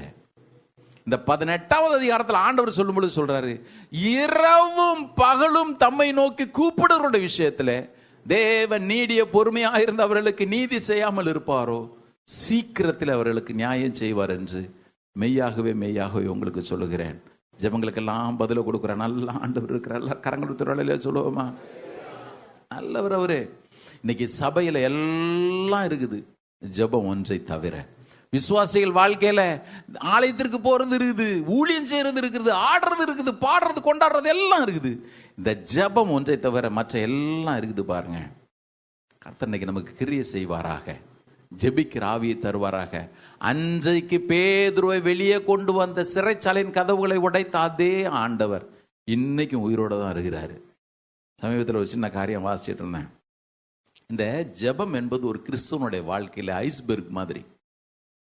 பனிக்கட்டி இருக்குத கடல்ல, இந்த பனிக்கட்டி வந்து பாத்தீங்கன்னா ரொம்ப டேஞ்சரான ஒண்ணு. டைட்டானிக் கப்பல் மூழ்கினதே ஐஸ்பெர்க்ல மோதி தான் மூழ்குச்சு.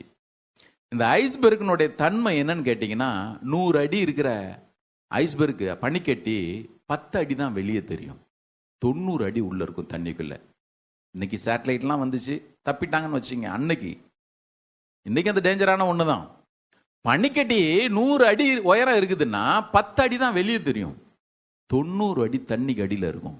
ஒரு கிறிஸ்துவனோட வாழ்க்கை என்ன தெரியுமா? கிறிஸ்துவனுடைய வாழ்க்கை ஜெப வாழ்க்கை நான் சொல்றேன். கிறிஸ்தவனுடைய ஜெப வாழ்க்கை மறைந்திருக்கும். கொஞ்சம் தான் இவன் ஜெபிக்கிறோன்னு தெரியும். இன்னைக்கு என்ன தெரியுமா பெரிய துக்கம்? 90 அடி வெளியே தெரியுது, 10 அடி தான் உள்ள இருக்குது. இந்த 90 அடி வெளியே தெரிஞ்சு 10 அடி உள்ள இருக்கிற ஐஸ்பெர்க்கு அடிக்கிற காத்துல அப்படியே தள்ளிட்டு போயிட்டே இருக்கும். ஆனா 90 அடி உள்ள இருந்து 10 அடி வெளியே தெரிகிற ஐஸ்பெர்க் இருக்கு தெரியுமா? எத்தனை காத்து அடிச்சாலும் அலை அடிச்சாலும் அப்படி லேசா அசைஞ்சிட்டு அப்படியே அதே இடத்துல நிற்கும். நான் சொல்ல தேவ பிள்ளைகள் ஒவ்வொருத்தருக்கும் ஜெப வாழ்க்கை மாத்திரம் அந்த ரங்கத்துல பார்க்கிற ஒரு பிதா எனக்கு வெளியரங்கமாய் பலன் அளிக்கிறார்ன்ற எண்ணம் உள்ள இருந்துச்சுன்னா நம்முடைய வாழ்க்கையில எத்தனை புயல் அடிச்சாலும் நம்ம அசைக்கவே முடியாது. நான் இன்னைக்கு காலையில பைக்ல வரும்பொழுது யோசிச்சுக்கிட்டே வந்தேன். ஆண்டவரே, எங்க ஊர்ல எவ்வளவு ஜெப கூட்டம் இந்தியாவில் எழுப்புதல் வரணும், சாராய கடையை மூடணும். ஆண்டவர் எனக்கு உணர்த்துறது. தயவுசெய்து சொல்றேன், நான் யாரையும் குற்றப்படுத்த பேசல, என்னுடைய பாரமா நான் சொல்றேன். ஆண்டவர் எனக்கு சொன்ன ஒரே ஒரு காரியம், உணர்த்தின ஒரு காரியம். சொன்னா காதலன்னு சொல்லாதீங்க, இருதயத்தில் உணர்த்தின காரியம். நான் சரியா பேச விரும்புறேன். ஆண்டவர் எனக்கு உணர்த்தின ஒரே ஒரு காரியம் என்ன தெரியுமா? பஸ்டேன் 90% வெளியே தெரியுது, பஸ்டேன் 10% தான் உள்ள இருக்குது. ஹெப்ரடிஸ் தீவுகளில் வந்த எழுப்புதல் தெரியும்ல.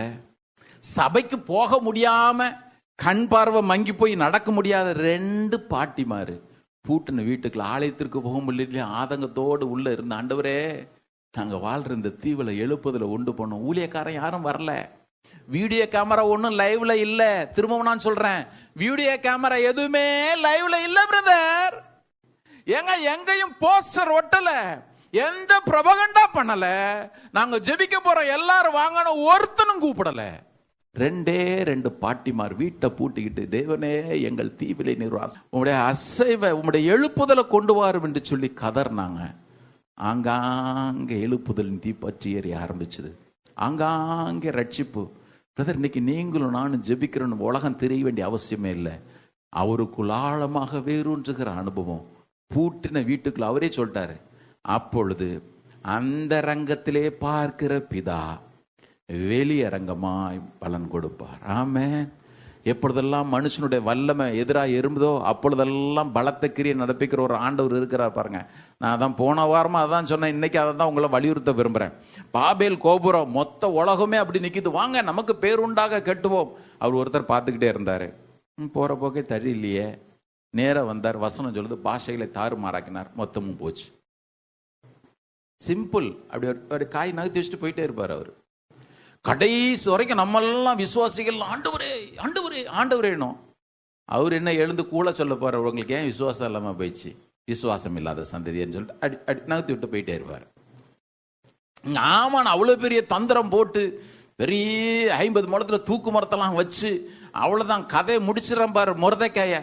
இப்ப சட்டமும் எழுதியாச்சு. எனக்கு என்ன நேத்து யோசிச்சுட்டு இருந்தேன்னு சொன்னா, நம்ம ஆளுங்களுக்கு கவர்மெண்ட் ஒரு ஜியோ போட்டுட்டுன்னு வச்சுக்கங்களேன், உடனே ஐயோ கவர்மெண்ட் ஜியோ போட்டு, என்ன கவர்மெண்ட் ஜியோ போட்டுச்சு. அன்னைக்கு எஸ்தருடைய நாட்கள்ல குறித்த நாளில எல்லா யூதர்களையும் கொன்று குவிக்கணும்னு சொல்லிட்டு எல்லா இடத்துக்கும் செய்தி போயாச்சு. ஆமான், ராஜாவனுடைய மோதிரத்தினால முத்திரையை போட்டுட்டான். ஆனாலும் ஒரு சிறு கூட்டம், எஸ்தரும் சரி மொர்தெக்காயும் சரி எஸ்தரோடு இருந்தவங்களும் சரி, ஒருத்தர் உண்டையா, நாங்கள் உபவாசிக்கிறோம், நாங்கள் தேவனை நோக்கி பார்க்கிறோம், அவரால் எதையும் சாதிக்க முடியும். ராஜாவே அதிகாரம் கொடுத்திருந்தாலும், ராஜாவே சட்டம் போட்டிருந்தாலும், ஐயா ஜீவோ பாஸ் பண்ணாலும் சரி, ஐயா ஒரு அற்புதத்தை செய்கிறதற்கு ஒரு ஆண்டவர் இருக்கிறார். ஆமென். ஒரு டிகிரி திருப்பி மொத்த சீனையை மாத்தி போறதற்கு ஒரு ஆண்டவர் இருக்கிறார். ஆண்டவரே ஜியோ பாஸ் பண்ணிடுச்சு, அதனால உம்மால எதுவும் செய்ய முடியலன்னு ஒரு நாள் அவர்கள் நினைக்கவே இல்லை. தேவனை இறங்கும், தேவனை இறங்கும், தேவனை இறங்கும். வேதம் சொல்லுகிறது, அதான் அடிக்கடி சொல்லுவோம் பாருங்க, அத்தனை அதிகாரத்து பிரச்சனை ஒரே 8 அதிகாரத்து பிரச்சனை ஒரே வசனத்துல முடிச்சிட்டாரு. காரியம் மாறுதலாய் முடிந்தது. கரங்குளத்தோட சொல்லுவோமா? செய்யறவருங்க இன்னைக்கும் உயிரோட இருக்கிறார், இன்னைக்கும் உயிரோட இருக்கிறார். முடிந்ததுன்னு நாம என்னைக்கெல்லாம் நினைக்கிறோம், எனக்கு நம்பிக்கை போயிடுச்சு ஆண்டவரே, அவர் சொல்லுவாரு, நான் இன்னும் சிங்காசனத்துல தான் இருக்கிறேன், நான் இன்னும் சிங்காசனத்துல தான் இருக்கிறேன். எத்தனை நல்ல ஆண்டவர். ஆமென். எல்லாத்துக்கும் ஜெபந்தான், எல்லாத்துக்கும் ஜெபந்தான். கவனிங்க, இவர்கள் இவ்வளவு ஜெபம் பண்ணியும் பிசாசு எவ்வளவு அழகா உள்ள வர்றான் பாருங்க. ஒவ்வொரு விதமா சபைக்குள்ள தாக்குதலை கொடுத்துக்கிட்டே இருப்பான். உதாரணத்திற்கு நீங்க 4வது அதிகாரத்துல வாசிச்சீங்கன்னா, அப்படி கர்ஜிக்கிற சிங்கம் போல வந்து அப்படி மிரட்டுறான். ஏய் ஊழியம் செஞ்சிருவியா, அவ்வளவுதான், உங்களை அடிச்சிடறனா பாரு, முடிச்சிடறனா பாரு. 5வது அதிகாரத்தில் பார்த்தீங்கன்னா அனனியால் சப்பிரால் மாதிரி அப்படி தந்திரமா சர்ப்பமா வேலை செஞ்சான் பாருங்க. அவனை என்னென்ன ரூபத்திலாம் ஆண்டவர் சொன்னாரோ அந்த ரூபத்திலாம் வேலை செஞ்சான். பிசாசு கர்ஜிக்கிற சிங்கம் போல, சர்ப்பத்தை போல. இப்ப சபைக்கு வெளியில இருந்து வர்ற தாக்குதல்லாம் சபை தாக்கு பிடிக்குது. இப்ப உள்ளே 2 பேரை எழுப்பினா, மாய்மாலம் அனனியா சப்பிரால் வந்தாங்க. அப்பா, கொடுக்கறதுல எங்களை அடிச்சுக்கவே முடியாது. சாட்சி சொல்லும்போது சொல்லுவாங்க, நாங்கள் எல்லாவற்றிலும் தசம்பாகம் கொடுக்கிறோம். இவங்க 2 பேரும் அப்படிதான் சொன்னாங்க. பர்னபாக்கு இருக்கிற பேர் எங்களுக்கு வேணுமே, எங்களையும் ஆறுதலின் மக்கள் என்று சொல்லி நீங்கள் அழைக்கணும். நேராக வந்தாங்க. நிலத்தில் வித்ததில் ஒரு பங்கை வச்சுட்டு ஒரு பங்கை கொண்டு வந்து கொடுத்தாங்க. நம்ம என்ன நடந்ததுன்னு தெரியும். யோசிச்சு பாருங்க. அங்க பயம் வருது, அங்க எழுப்புதல் வருது. பிசாசுக்கு பார்த்தா என்னடா நம்ம வேற ஒரு ரூட்ல போனா ஆண்டவர் வேற ஒரு ரூட்ல திருப்புறாரு. அடுத்தது பாருங்க, 6வது அதிகாரத்துல ஒரு பரிசுத்தவான் சொல்லும் பொழுது சொன்னாரு, சபைக்கு வந்த ஆபத்திலே மிகப்பெரிய ஆபத்து இந்த அப்போஸ்தலர் நடவடிக்கைகள் 6வது அதிகாரத்துல வந்த ஆபத்து தான். என்ன தெரியுமா சொன்னாங்க? கிரேக்கர்கள் தங்களுடைய விதவைகள் அஞ்சாட பந்தி விசாரிப்புல சரியாய் விசாரிக்கப்படல. அதனால அப்போஸ்தலரை பார்த்து சொன்னாங்க, அவங்கள யாரும் சரியில்லை, நீங்களே வந்து எங்களுக்கு சோறு வைங்க, நீங்களே பருமாறுங்க. பரிசுத்தவன் சொன்னார், இருக்கிறதுலே சபைக்கு வந்த ஆபத்து, பெரிய ஆபத்து என்ன தெரியுமா? ஊழியக்காரன் நீ வந்து இதெல்லாம் தீர்த்து வைன்னு சொல்லி கூப்பிடுறதான். சீஷர்களுக்கு புரிஞ்சுது, ஆஹா குற்றப்படுத்துறவன் வந்துட்டான், சகோதரி குற்றம் சாட்டுகிறவன். அன்னைக்கு அவங்க சொன்னாங்க, நீங்க சரியில்லை, சபையில சரியில்லை, பாசு சரி இருந்தா ஏன் இதெல்லாம் நடக்குது? இவங்க சொன்னாங்க, எப்பா அதுக்கு நாங்கள் ஆட்களை ஏற்படுத்துகிறோம், எங்களுக்கு நாங்கள் ஜெபம் பண்ணுறதுலையும் வேத வசனத்தை போதிக்கிறதுலையும் தடுத்திருப்போம். ஒரு இலையிலே சொல்லுவோமா?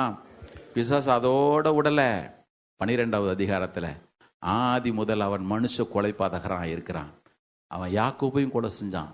எதற்கு நான் சொல்ல வர்றேன்? சபை என்று சொல்லும் பொழுது ஏதோ கூட்டம் அல்ல, உங்க வாழ்க்கையில என் வாழ்க்கையில சில நேரத்தில் கர்ஜிக்கிற சிங்கம் போல வருவான். சில நேரத்தில் அப்படியே நம்மளை தந்திரமா பேசுவோம் பாருங்க, கூட வச்சிருக்க ஆட்களை வச்சே பேசுவான். அப்படி இருக்குதா? இப்படி இருந்தா எப்படி இருக்கும்? அடுத்தது பாருங்க, குற்றப்படுத்துவான். அடுத்தது கொலைபாதகனாகவும் இருப்பான். எந்த ரூபத்திலே வந்தாலும் பாதுகாக்கிறதுக்கு ஒரு ஆயுதம் உண்டு. தேவன் ஜெபம் என்கிற ஒரு ஆயுதத்தை கொடுத்திருக்கிறார். எல்லாரும் கரங்களை சத்தமுறையில சொல்லுவோமா? ஹல்லேலூயா, ஹல்லேலூயா, ஹல்லேலூயா. நல்ல ஆண்டவர். ஒரு பரிசுத்தவான் சொன்னார் ஜெபத்தினுடைய அவசியத்தை குறித்து, I pray when I feel like it, I pray when I don't feel like it, and I pray until feel like it. நான் ஜெபிக்கிறேன், எப்பொழுதெல்லாம் ஜெபிக்கணும்னு தோணுதோ அப்பொழுதெல்லாம் ஜெபிக்கிறேன். கவனிங்க, எப்பொழுதெல்லாம் ஜெபிக்கணும்னு தோணுதோ அப்பொழுதெல்லாம் ஜெபிக்கிறேன். நம்ம ஆளுங்களுக்கு ஜெபிக்க தோன்றதே இல்லை. ஜெபத்துக்குன்னு ஒரு மூடு வரணும். அவர் சொன்னார், எப்பொழுதெல்லாம் ஜெபிக்கணும்னு தோணுதோ அப்பொழுதெல்லாம் ஜெபிக்கிறேன். நான் ஜெபிக்கிறேன், எப்பொழுதெல்லாம் ஜெபிக்கணும்னு தோணலையோ அப்பொழுதெல்லாம் ஜெபிக்கிறேன். நான் ஜெபிக்கிறேன், எனக்கு ஜெபிக்கணும்ன்ற எண்ணம் வருகிற வரைக்கும் ஜெபிக்கிறேன். நான் சொல்றது உங்களுக்கு புரியுதா புரியலையா? சொல்லுங்க. நான் ஜெபிக்கிறேன். சத்தத்தை காணோம் பாருங்க, சத்தமா கேட்கணும். நான் ஜெபிக்கிறேன், எனக்கு ஜெபிக்க தோணும் பொழுதெல்லாம் ஜெபிக்கிறேன். நான் ஜெபிக்கிறேன், ஜெபிக்கிறேன்னு சொல்லக்கூடாது, நான் ஜெபிப்பேன் அப்படி சொன்னா கரெக்டா இருக்குன்னு நினைக்கிறேன். கரெக்டா? நான் ஜெபிப்பேன், ஜெபிக்க தோண பொழுதெல்லாம் ஜெபிப்பேன். சில பேர் வாயை திறக்கிறதே இல்லை பாரு. சில பேருக்கு பார்த்தீங்கன்னா, பாஸ்டர் நீங்க ஜெபிங்க, போகும்பொழுது பிரதர் ஜெபிச்சிக்கிங்க, போகும்போது ஆல்விசன் பார்த்துட்டு ஜெபம் பண்ணிங்க. இப்போதான் நிறைய டவர்ஸுங்க இருக்குது நமக்கு. ஏதோ ஒரு காணிக்கை போட்டுட்டேன்னு வச்சுக்கோங்க, ஃபோன் பண்ணி, ஐயா நாங்கள் போகிறோம், நீங்கள் கொஞ்சம் ஜெபம் பண்ணிட்டா நல்லா இருக்கும். இன்னைக்கு சொல்கிறேன், ஒன்றும் நடக்காது. அதுக்காக நாங்கள் ஜெபம் பண்ண கருத்து கேட்க மாட்டார், அந்த இடத்துல நான் பேசலை. பாப்பா 4 முறை ஜெபம் பண்ணவர், பாப்பா அது ஜெபமே பண்ண மாட்டேங்குது, நீ கொஞ்சம் அமைதியில் விட்டுரு அப்படின்றார். நான் அங்களும் முட்டி போதங்களை மேலே ஜெபம் பண்ணி வச்சு ப்ரேயர் ரெக்வஸ்ட் எழுதி, கர்த்தாவே இறங்கும். சிலதுக்கெல்லாம் டக்குன்னு டிக்கெட் அடிச்சிருந்தேன், சிலதுக்கு டிக்கே அடிக்கிறதே முடியல எங்களால். சொல்லுங்க. நான் ஜெபிப்பேன், எனக்கு ஜெபிக்க தோன்ற பொழுதெல்லாம் ஜெபிப்பேன். நான் ஜெபிப்பேன், எனக்கு ஜெபம் பண்ண தோணலைனாலும் ஜெபிப்பேன். நான் ஜெபிப்பேன், எனக்கு ஜெபம் பண்ண தோன்ற வரைக்கும் நான் ஜெபிப்பேன். அவர் சமூகத்தில் சொல்லியிருக்கிறீங்க, அவ்வளோதான். தேவ சமூகத்தில் ஒரு பொருத்தனை செய்தால், ஆமா அப்படின்னு அவர் மூடர்களை பிரியப்படுகிறது இல்லைன்னு, அதனால தான் உங்க வாயை திறந்து சொல்ல வச்சேன். ஒரே ஒரு கேள்வி மட்டும் நான் கேட்குறேன். நான் அவர்கிட்ட ஜெபத்தில் நல்லா நேரத்தை இப்பொழுதும் செலவழிக்கிறேன்னு சொல்றவங்க எத்தனை பேர் சொல்ல முடியும் சொல்லுங்க பாப்போம். கை தூக்காது. ஏங்க, நான் அவருக்கு கொடுக்க வேண்டிய நேரத்தை நல்லா கொடுக்குறேங்க. இன்னைக்கும் ஜெபன்றது என் வாழ்க்கையில் நிறைஞ்சிருக்கு. எத்தனை பேர் சொல்ல முடியும் சொல்லுங்க பாப்போம். நம்முடைய ஜெபம்லாம் அப்படி மேலோட்டமா, ஆண்டவரே நீர் செய்ய ஐயா, நீர் செய்ய ஐயா. வாசிக்கலாமா? நான் ஒரு பாஸ்டரான அந்த வசனத்தை எப்பொழுதுமே எடுப்பேன். லூக்கா 11வது அதிகாரம், லூக் சாப்டர் 11. பாஸ்டங்களுக்கு மாத்திரம் இல்லை, உங்களுக்கும் அதுதான். பெற்றோர் கவனிங்க, உங்களுக்கு அதுதான். வாழ்க்கையில் குறைவு இருக்குது, இதுதான் இன்னைக்கு சொல்யூஷன். 11வது அதிகாரம் 5லிருந்து நான் வாசிக்கிறேன். இப்போ 11வது அதிகாரத்தில் எல்லாரும் சீஷர்கள்லாம் வந்து சொல்றாங்க, ஆண்டவரே யோவான் தன்னுடைய சீஷருக்கு ஜெபம் பண்ற போதித்தது போல நீரும் எங்களுக்கு போதிக்க வேண்டும் என்றான். இப்போ ஆண்டவர் தான் அந்த ஜெபிக்கிற விதத்தை கற்றுக் கொடுக்கிறாரு. பரமண்டங்களில் இருக்க எங்கள் பிதாவே உம்முடைய நாமம் பரிசுத்தப்படுவதாக, உம்முடைய ராஜ்யம் வருவதாகன்னு சொல்றாரு. சொல்லி முடிச்ச உடனே பின்னும் கவனிங்க, ஜெபிக்க கற்றுக் கொடுக்கிறாரு எப்படி ஜெபிக்கணும்னு. ஏன் ஜெபிக்கணும்ன்றத அவர் சொல்றாரு. எப்படி ஜெபிக்கணும்னு சொல்லிட்டு ஏன் ஜெபிக்கணும்னு சொல்றாரு. பின்னும் அவர் அவர்களை நோக்கி, உங்களில் ஒருவன் தனக்கு சிநேகிதனாய் இருக்கிறவனிடத்தில் பாதி ராத்திரியிலே போய், சிநேகிதனே, என் சிநேகிதன் ஒருவன் வழிப்பிரயாணமா என்னிடத்திலே வந்திருக்கிறான், அவன் முன் வைக்கிறதற்கு என்னிடத்திலே ஒன்றும் இல்லை, நீ 3 அப்பங்களை எனக்கு கடனாக தர வேண்டும் என்று கேட்டுக்கொண்டான். வீட்டுக்குள் இருக்கிறவன் பிரதியுத்தரமாக, என்னை தொந்தரவு செய்யாதே, கதவு பூட்டி ஆயிற்று, என் பிள்ளைகள் என்னோட கூட படுத்திருக்கிறார்கள், நான் எழுந்திருந்து உனக்கு தரக்கூடாது என்று சொன்னான். லூக்கா 18 என்ன சொல்றாரோ அதே மாதிரி சம்பவத்தை இங்கேயும் சொல்றார். பின்பு அவன் தனக்கு சிநேகிதனாய் இருக்கிறது நிமித்தம் எழுந்து அவனுக்கு கொடாவிட்டாலும் தன்னிடத்தில் அவன் வருந்து கேட்கிறது நிமித்தமாவது எழுந்திருந்து அவனுக்கு தேவையானதை கொடுப்பான் என்று உங்களுக்கு சொல்லுகிறேன் சொல்லிட்டு, மேலும் நான் உங்களுக்கு சொல்லுகிறதாவது, கேளுங்கள் அப்பொழுது உங்களுக்கு கொடுக்கப்படும், தேடுங்கள் அப்பொழுது கண்டடைவீர்கள், தட்டுங்கள் அப்பொழுது உங்களுக்கு திறக்கப்படும். ஏனென்றால் கேட்கிறவன் எவனும் பெற்றுக்கொள்ளுகிறான், தேடுகிறவன் கண்டடைகிறான், தட்டுகிறவனுக்கு திறக்கப்படும். தொடர்ந்து அவர் சொல்றாரு, உங்களுடைய தகப்பனாயிருக்கிற ஒருவன் இடத்தில் மகன் அப்பம் கேட்டால் அவனுக்கு கல்லை கொடுப்பானோ, மீனை கேட்டால் மீனுக்கு பதிலாக பாம்பை கொடுப்பானோ, அல்லது முட்டையை கேட்டால் அவனுக்கு தேலை கொடுப்பானோ? பொல்லாதவர்களாகிய நீங்கள் உங்கள் பிள்ளைகளுக்கு நல்ல இவுகளை கொடுக்க அறிந்திருக்கும் பொழுது, அவடத்துல கேட்கிற அந்த பரம தகப்பனிடத்தில் கேட்கிறவர் எல்லாருக்கும் பரிசுத்த ஆவியானவரை முன்னால மத்தையில வாசிக்கும் பொழுது, நன்மையான ஈவுகளை கொடுப்பது அதிக நிச்சயம் அல்லவா? கவனிங்க, வாழ்க்கையில குறைவு இருக்கு. ஏங்க, மற்றவங்களுக்கு கொடுக்கறதுக்கு என்கிட்ட ஒண்ணுமே இல்லை. நான் ஆண்டவர்கிட்ட சொல்லுவேன், ஆண்டவரே பைபிள் காலேஜெல்லாம் போய் படிக்கல எனக்கு, ஆனா சபைக்கு வசனத்தை நான் கொடுக்க வேண்டியிருக்கு. அப்படின்னு சொல்ல, ராத்திரி பகுல சில நேரத்தில் போராடிட்டே இருப்பேன், சனிக்கிழமையான போராடுவேன். இந்த வசனத்தை தான் இப்போ மனசுல வச்சுப்பேன். கொடுக்கறதுக்கு ஒண்ணுமே இல்லை ஆண்டவரே. வர்றவங்களாம் பசியோட வருவாங்க. எனக்கு தெரியல ஏன் 3 அப்பத்தை கேட்டான்னு தெரியல. வந்த சிநேகிதன் கூட யார கூடனா, நீங்க அப்பன் உடனே நம்ம ஊரில் நினைக்கிது, அங்க ஊர்லாம் பெருசா இருக்கும், அங்க பெருசா இருக்கும். ஒரு 3 பேர் வந்தாங்களா என்னன்னு எனக்கு தெரியல, 3 நாள் வைக்கிறக்கு என்கிட்ட இல்லைன்னு வெறுமே அனுப்பிச்சிடலாமா? என்னால் அனுப்ப முடியாது ஆண்டவரே. அப்போ உங்ககிட்ட இருக்குல்ல, நீங்க எனக்கு தாங்க. அவர் அந்த சிநேகிதனை போல ஒரு நாளும் என் பிள்ளைங்க தூங்கிட்டு மனைவி தூங்கிட்டா வந்து டிஸ்டர்ப் பண்ணாதன்னு சொல்ல போறது இல்லை. சொல்ற, அவனே அப்படி சொல்லுவான்னா நான் உனக்கு செய்ய மாட்டேனா என்ன? அவன் கொடுத்தான்ல, நான் கொடுக்காம இருப்பேனா என்ன? பிரதர், இன்னைக்கு வார்த்தையின் வாசஸ்தலம் திருச்சிவில் இருக்க ஒவ்வொருட்டையும் ஆண்டவர் சொல்ற காரியம் ஒண்ணுதான். வாழ்க்கையில எப்பொழுதெல்லாம் குறைவு உண்டா, எதுல குறைவுபட்டாலும் சரி, அது உங்களுடைய பணத்தேவையா இருக்கட்டும், ஆவிக்குரிய காரியமா இருக்கட்டும், சமாதானமா இருக்கட்டும், அது சுகமா இருக்கட்டும், எதுவா இருந்தாலும் சரி, எந்த ராத்திரில எழுப்பினாலும் கேட்டா கொடுக்கறதுக்கு ஒரு நல்ல தகப்பா இருக்கிறாரு. கேட்காம இருக்கிறது தான் நம்முடைய வாழ்க்கையில் இருக்கிற பெரிய குறைவு, தெரியுமா? கேட்காம இருக்கிறது தான் பெரிய குறைவு. கேட்காம இருக்கிறது தான். ஒரு பரிசுத்தவான் சொன்னாரு, பேதுருவை விடுதலை ஆக்குறதற்கு தேவதூதன் வந்தான், தேவதூதனை கொண்டு வந்தது ஜெபம். நான் சொல்றவங்களுக்கு புரியுதா புரியுதையா? ஏங்க, தேவதூதன் பேதுருவை வெளியே கொண்டு வந்தான், ஆனால் ஜெபம் தேவதூதனை கொண்டு வரும். தேவதூதனை கொண்டு வரும். தேவதூதனை கொண்டு வரும். நான் நேற்று ஒரு காரியத்தை யோசிச்சேன். ஆண்டவர் பாருங்க, ஜெபத்தை கட்டி எப்படினாலும் அற்புதத்தை செய்வார். முன்னால பார்த்தோம் சிறைச்சாலை கதவை திறந்து அது பெருசா போடல. 12வது அதிகாரத்துல பேதுரு ஜெபிக்கல, மற்றவங்க எல்லாம் ஜெபிச்சுட்டு இருந்தாங்க. கர்த்தர் சைலண்டா சிறை கதவை திறந்து வெளியே கொண்டு வந்தார். இதே 16வது அதிகாரத்துல பிலிப்பி பட்டணத்துல பவுலும் சீலாவும் சிறைச்சாலையில தேவனை துதித்து கொண்டிருந்தார்கள, ஜெபம் பண்ணி தேவனை துதித்து கொண்டிருந்தாங்க. அது ரொம்ப முக்கியம், ஜெபம் பண்ணி. அதை நம்ம எப்பவுமே வசதியா விட்டுறது. எல்லாரும் துதிங்க, சிறைச்சாலை கதவுகள் எல்லாம் உடையட்டும் வசனம் சொல்லி ஜெபம் பண்ணி தேவனை துதித்து கொண்டிருந்தார்கள். அங்க மொத்தத்தையும் அப்படி அப்படி அப்படி ஆட்டி உழுப்பி எடுத்துட்டார் ஆண்டவர். கரெக்டா? அதை இங்க செஞ்சிருக்கலாம், ஏன் செய்யலன்னு அவர்கிட்ட கேட்க முடியாது. இதை அங்க செஞ்சிருக்கலாம், ஏன் செய்யலன்னு கேட்க முடியாது. ஆண்டவர் சைலண்டாவும் காரியத்தை முடிப்பாரு. டமால் டிமால்னு எல்லாருக்கும் கேட்குற மாதிரியும் காரியத்தை முடிப்பார். நேரத்தில் அவ்வளோ சந்தோஷம் எனக்கு. எப்படியோ எங்களுக்கு காரியம் நடந்தா சரி, அதை நீர் மாத்திரம் தான் செய்விரையா. எல்லாரும் கரங்கள் எடுத்து சத்தம் வர இல்லை சொல்லுங்க பாப்போம். ஆக மொத்தத்தில் ஜெபத்தை கேட்கிறார். அங்க எல்லாரும் ஜெபம் பண்ணிட்டு இருந்தாங்க, ஆண்டவரே பேதுரு விடுவி ஐயா, பேதுரு விடுவி ஐயா. அவனுக்கு நல்லா தூங்குற ஆவி பாருங்க. இங்க நல்ல பீஸ்ஃபுல்லா தூங்கினான். நான் நேத்து கூட யோசிச்சேன், ஆண்டவர் இயேசு அவர் பஸ்கா அன்னைக்கு ராத்திரி தான் காட்டி கொடுக்கப்படுறாரு. பஸ்கா விருந்து சீஸ்டர்களோட யோவான் 13வது அதிகாரத்தில். கரெக்டா?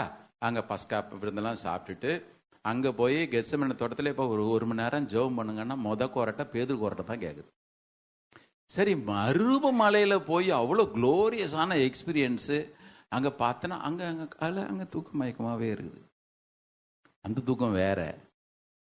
இங்க தூங்கினா பாருங்க. நான் நேற்று சொன்ன, ஆண்டவர் இந்த மாதிரி ஒரு தூக்கம் எனக்கு கொடுத்தா நல்லதான் இருக்கும். தலையே போற மாதிரி இருந்தா கூட பாருங்க, அவரே அவனுக்கு பிரியமானவனுக்கு நல்ல நித்திரை வர பண்ணுகிறார். அப்படி சொல்லிட்டு 8 மணி வரைக்கும் தூங்குற விசுவாசிகள் உண்டு. அவங்கள பத்தி நான் பேசல. நான் போன வாரம் வாலிப பிள்ளைங்களுக்கு சொன்னேன் யூத் மீட்டிங்ல, காலையில் 5 o'clockன்றது காலையில கிடையாது. நீங்க காலையில் 5 மணிக்கு எழுந்து பாருங்க, நல்ல பலபலன்னு விடிஞ்சிட்டு இருக்கு. காலையில் 5 மணிக்கு எழும்புறேன்னு சொல்றவங்க எல்லாம் கையை வைத்து காண்பிங்க பார்ப்போம். வாலிப பிள்ளைங்க இத்தியா, எங்க அம்மா அப்பாவே எழுந்திருக்கிறதுல நான் எங்க எழுந்திருக்கிறது? கத்திர பிள்ளைங்க கவனிங்க, நீங்க அதிகாலை ஜெபத்தை தயவு செய்து வளர்த்துக்கங்க. எங்க அதிகாலை எழுந்து ஜெபிச்சு உங்க குடும்ப சூழலை மாறலாம் என்கிட்ட வந்து கேளு. அதிகாலை எழுந்து ஜெபிக்கிற வழக்கத்தை தயவு செய்து வளர்த்துக்க. எனக்கு தெரியும், நம்முடைய சபையில நிறைய பேர் அதிகாலை எழுந்து ஜெபிக்கிற சகோதர சகோதரிகள் உண்டு. அவர்களுக்காக நான் ஆண்டவருக்கு உள்ளத்தின் ஆழத்திலிருந்து நன்றி செலுத்துறேன். அதிகாலையில் எழுந்து தேவனை தேடுற அனுபவத்தை நீங்க வளர்த்து பாருங்க. குறிப்பாக பெற்றோர், தாய்மார். இன்னைக்கு சகோதரிங்க எல்லாம் வந்து பாருங்க, ஆண்டவருக்குள்ள வர்றதுக்கு முன்னாடி அதிகாலை எழுந்து கோலம் போட்டு குளிச்சுட்டு எல்லாம் பண்ணத்தான் செய்வோம். இந்த ஆண்டவருக்குள்ள வந்த பிறகுதான் என்னவோ தெரியல பாருங்க, அதிகாலையில் உன் திருமுகம் தேடின்னு 7 மணிக்கு பாடிக்கிட்டு இருக்கிறது. நான் துக்கத்தோட சொல்றேன், அதிகாலையில் இருந்து அவருடைய முகத்தை தேடுங்க. ஆமென். இன்னைக்கு ஜெபம்லாம் இல்லப்பா, நீ பேசலாம் நடக்கும், எல்லாத்தையும் தூக்கி ஓரம் வைங்க. எந்த பிரசங்கி பண்ணாலும் தூக்கி ஓரம் வைங்க. வேதத்தை வாசிங்க, வேதத்தை வாசிங்க, வேதத்தை வாசிங்க. வேதம் முழுவதும் ஜெபம் ஜெபம் ஜெபம் ஜெபம்.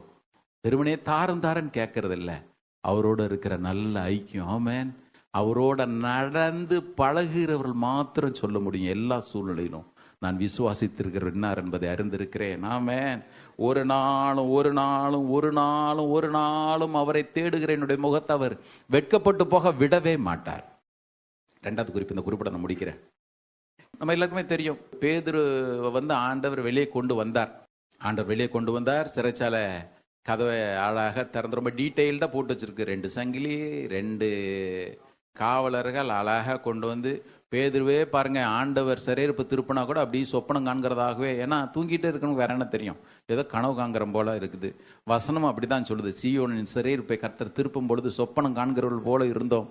ஆண்டவர் செய்யும் பொழுதெல்லாம் கிள்ளி பார்த்துப்போம், ஆண்டவரே நான் பார்க்கறது கனவா இல்லை நனவா, ஆண்டவரே இதெல்லாம் நினைச்சு கூட பார்க்கல. சில பேர் சொல்லுவாங்க, பிரதர் கர்த்தர் இப்படிலாம் செய்வார், நினைச்சு கூட பார்க்கல. தேவன் செய்வார், தேவன் செய்தார், தேவன் செய்வார். நல்லவர். ஆமென். யாருக்கு? அவரை தேடுறவங்களுக்கு. மறுபடியும் சொல்றேன், நீங்க போங்க பிரதர், கர்த்தர் உங்களுக்கு எல்லாம் செய்வார்னு சொன்னா, என்னை விட ஒரு பொய் பிரசங்கியார் இருக்கவே முடியாது. தேவனை இரவும் பகலும் அவருடைய சமூகத்தை தேர்றவங்களுக்கு மாத்திரம் அந்த ஆசீர்வாதம். ஆமென். கர்த்தர் நல்லவர். ரெண்டாவது குறிப்பு நான் சொல்றேன். முதல்ல சொன்னேன் ஜெபத்தை கேட்கறதுக்கு ஒரு ஆண்டவர் இருக்கிறார். ரெண்டாவது சொன்னேன் இந்த ஜெபத்தை கேட்கிற ஆண்டவர் தேவ பிள்ளைகளுக்காக பழி வாங்குகிற தேவன். மறந்துடாதீங்க, பழி வாங்குகிற தேவன். வாசிக்கலாமா? அப்போஸ்தலர் 12வது அதிகாரம். இந்த ஏரோது ராஜா சபையில எல்லாரையும் துன்பப்படுத்திட்டு இருந்தான். யாக்கோபை சிரச்சேதம் பண்ணியாச்சு, தலையை கட் பண்ணியாச்சு. என்ன நடந்துற போது பார்த்துடலாம், என் அதிகாரம் இருக்கு. பின்னால வாசிக்கிறோம். இந்த சம்பவத்தை மாத்திரம் சொல்லிடுறேன், நீங்க வீட்டில் போய் வாசிச்சு பாருங்க. 12வது அதிகாரத்தில் இப்போ அந்த நாட்டில் ஒரு பிரச்சனை இருந்துச்சு. இது ஆவிக்குரிய உலகத்தில் இருக்கிற பிரச்சனை இல்லை, அது வேற, அது எக்கனாமிக்கல் ப்ராப்ளம். என்ன அப்படின்னு கேட்டிங்கன்னா, இந்த ஏரோது தீரியர் பேரிலும் சீதோன் பேரிலும், 20வது வசனம், இந்த தீரியர் பேரிலும் சீதோனியர் பேரிலும் ரொம்ப கோபமாக இருந்தான். ஏன் அப்படின்னு கேட்டிங்கன்னா, இவங்களுக்கு ஒத்து வரல, அதனால போகிற சாப்பாடெல்லாம் கட் பண்ணிட்டான். அதனால பெரிய பஞ்சமும் வந்துச்சு.